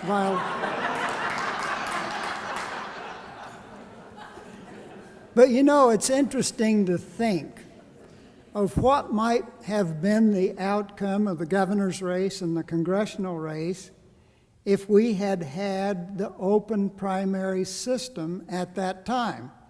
Butch would have gone to the general election. I would have gone to the general election. I would have probably gotten every swinging Democrat vote in the district and a good part of the Republicans, because a lot of people didn't like George. But it didn't work out that way, and probably maybe just for the better. I got interested in politics because I wanted to make a difference. I was going to be an engineer. First year at Idaho State, and I was just happy about that until I heard John Kennedy's inaugural address. He says, "Don't ask what your country can do for you. Ask what you can do for your country." And it struck me just like a bolt of lightning. I wasn't the only one. Bruce Newcomb told me the same thing. And we both decided at that point, individually, we didn't know each other, that was going to be our life's work, to work in public policy. And I took another run for Congress and didn't make it, and then got the AG's job. And shortly after I got in, I saw exactly what you can do in politics if everybody works together cooperatively and tries to get along. And it was kind of like 50-50 between the Democrats and Republicans. I had my troubles with John Evans, from time to time, but a really big issue came along, which affected the future of the state. Idaho Power got a decision in the Supreme Court that essentially said they could control the river. Evans and I did not agree with that. Had we not worked together, hand in glove, and we did it under the table, we didn't want to think anybody was, colluding on these things, but we did because we knew it was in the best interests of the state. And we were able to wrestle the river away from Idaho Power and get a decision that worked really good for the future. A lot of states are wrestling with how their water is going to be allocated, what they're going to do with their groundwater, all of that. And we were able, by making a good decision at that time and an agreement that everybody could kind of live with, to nip a lot of those problems in the bud. Now, we didn't solve everything, but it was good. And it was good for the state, and it was an example for the country. I worked with Governor Andrus, as Attorney General, and we had dust-ups from time to time, but we worked together. You don't see that in our government today. And I think you go back to what Butch was talking about, the implementation of the closed primary, and I think that that was the start of the real troubles we've encountered in this state. We've gotten to the point where every year, every election, the legislature gets harder to deal with because one faction, there's two factions of the Republican Party in Idaho, and they're about of equal size. The people that decided to go and get every precinct committee position and take over the party structure are in charge. And they are not doing the will of the people. And I think we've got to have the open primary system so that we can break the stranglehold of Dorothy Moon, the Freedom Foundation, and all their fellow travelers, break their hold on the government and give it back to the people. You know?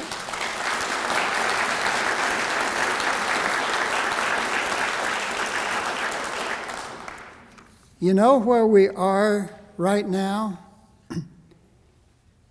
We're at a situation where we've got a party that has become a potent engine by which cunning, ambitious, and unprincipled men will be enabled to subvert the power of the people and to usurp to themselves the reins of government. Thank you, George Washington, in your farewell address. He warned us, and we're there right now. We have a party that my good friend Butch has real serious concerns about. A lot of Republicans, I called about 100 and some Republicans who had been office holders and so on, to ask them if they would join the Republicans for open primaries, and they said, oh, thank God for some. Sure, why not? And so we've got a good list of people there. We worked with a group of Veterans for Idaho Voters. They're on board. Scott Syme is a member of that group, George Moses.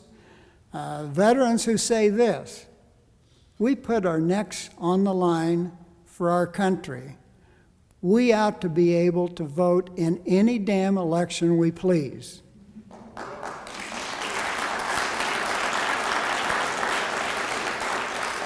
And every independent in the state should be able to do that too. So, anyway, that's where we are. And I think that, our initiative is going well. It's going to be put on the ballot, and it's going to pass a year from now. There was another issue that I was involved in. I think the first month that I was in office, I got a notification from the United States Supreme Court that said Idaho against Oregon and Washington is going to come up in March of 1983 for argument. Well, what was that? That was a case that Wayne Kidwell filed against our downstream states, claiming that they were grabbing all the salmon and steelhead runs. So I trucked back to Washington with a lawyer from the Department of Fish and Game and about 20 boxes full of documents from the trial that had been had in front of a special master. It wasn't in district court. The Supreme Court had appointed what they called a special master to consider the case. We spent 2 weeks informing me about everything there was to know about upstream and downstream mortality for every run of salmon and steelhead, the mating cycle, the cycle going out to the ocean and coming back, and made the argument in front of the court. We didn't come out with the decision we wanted, but the court did say that each state that enjoys that natural resource has to do their part in conserving it. But what I learned from that is that there is no way that we can keep those runs from going extinct unless we take out the 4 lower dams on the lower Snake. Those dams are killers that, added to the 4 dams on the Bonneville, are simply going to do away with the runs. And, you know, we haven't had a lot of support for protecting those runs, but I have to tell you that despite what Dorothy Moon says about Mike Simpson, Mike has been a real courageous champion for protecting the salmon and steelhead runs. He knew that he was going to run into a buzzsaw because there was a lot of misinformation. This is going to hurt Idaho's water, blah, blah, blah. That's pure baloney. He knew he was going to run into that, but he stepped forward, he put his plan forward, and he won't back down. And he recently said, when Dorothy Moon was jumping all over him for not supporting who she wanted to run the House of Representatives, he says, I won't be intimidated, and I'm sticking with my guns, and she can jump in a lake. Or something like that. So that was one of the other issues you dealt with here. The final issue I'd like to make mention of, because it's really important to me. In 2005, there was a case in front of the Supreme Court. It was my first year on the court, and it was called the EEOS, something like that, suit. It was a school funding suit. And it had been through 4 iterations, and it came back to the court for the 5th iteration. And at that time, the question was, had the state done its responsibility under the Constitution to make sure that school facilities were financed by the state? That is, the school buildings, the school maintenance, and so on. The Supreme Court said the state is not meeting its constitutional responsibility. I attended a couple of State of the State messages where Governor Otter said, we're not doing our job. And that was all well and good, but nobody seemed to pick up the ball. We're still in that situation. There was a report from the Office of Performance Evaluation that said that maintenance on school buildings is about $1 billion underwater. In other words, it would take that much investment to bring the buildings up to snuff, up to good condition. And that doesn't address even the question of what about for the next 20 years. There's hundreds of millions of dollars worth of construction in this fast-growing state that's going to have to be covered by somebody. And to this point, the issue of school facilities has been left to the county taxpayers, the property taxpayers.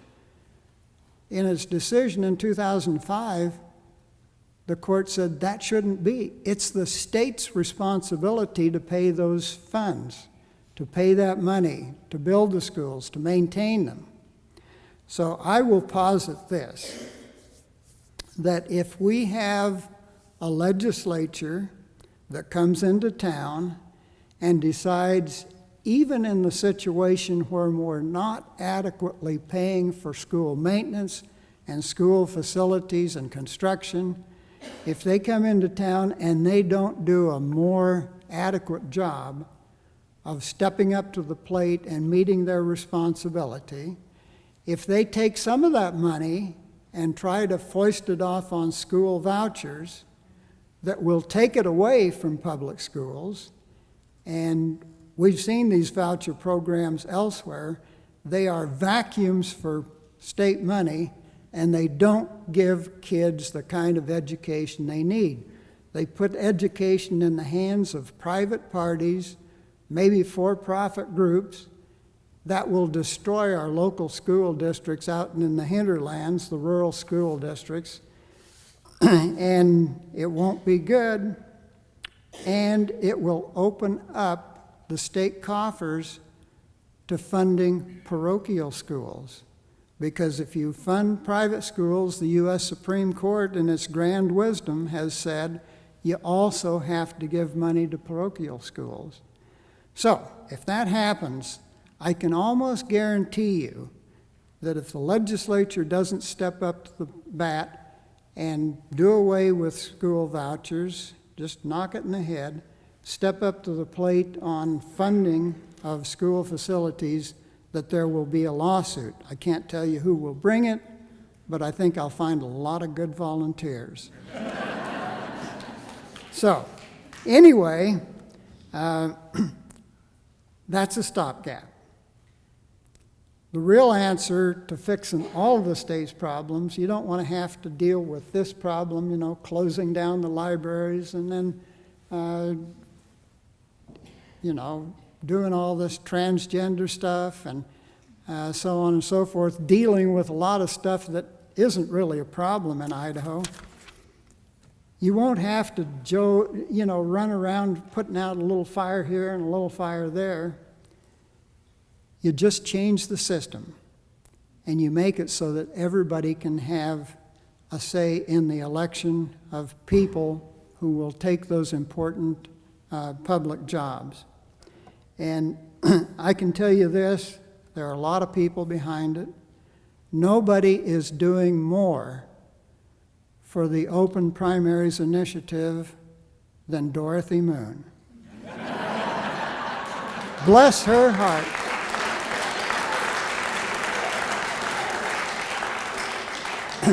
As she works so diligently to take over every aspect of the Republican Party, tossing out the local officials who are elected by the folks in the Central Committee, like in Bingham County, Ada County, Power County, and those people that manage to use their own brains, like Lori McCann or Mark Sauter up north, they call them in to give them a star chamber. Why did you vote to keep the libraries open? You're going to pay for that. I love her. So anyway, that's my story, and I'm sticking to it.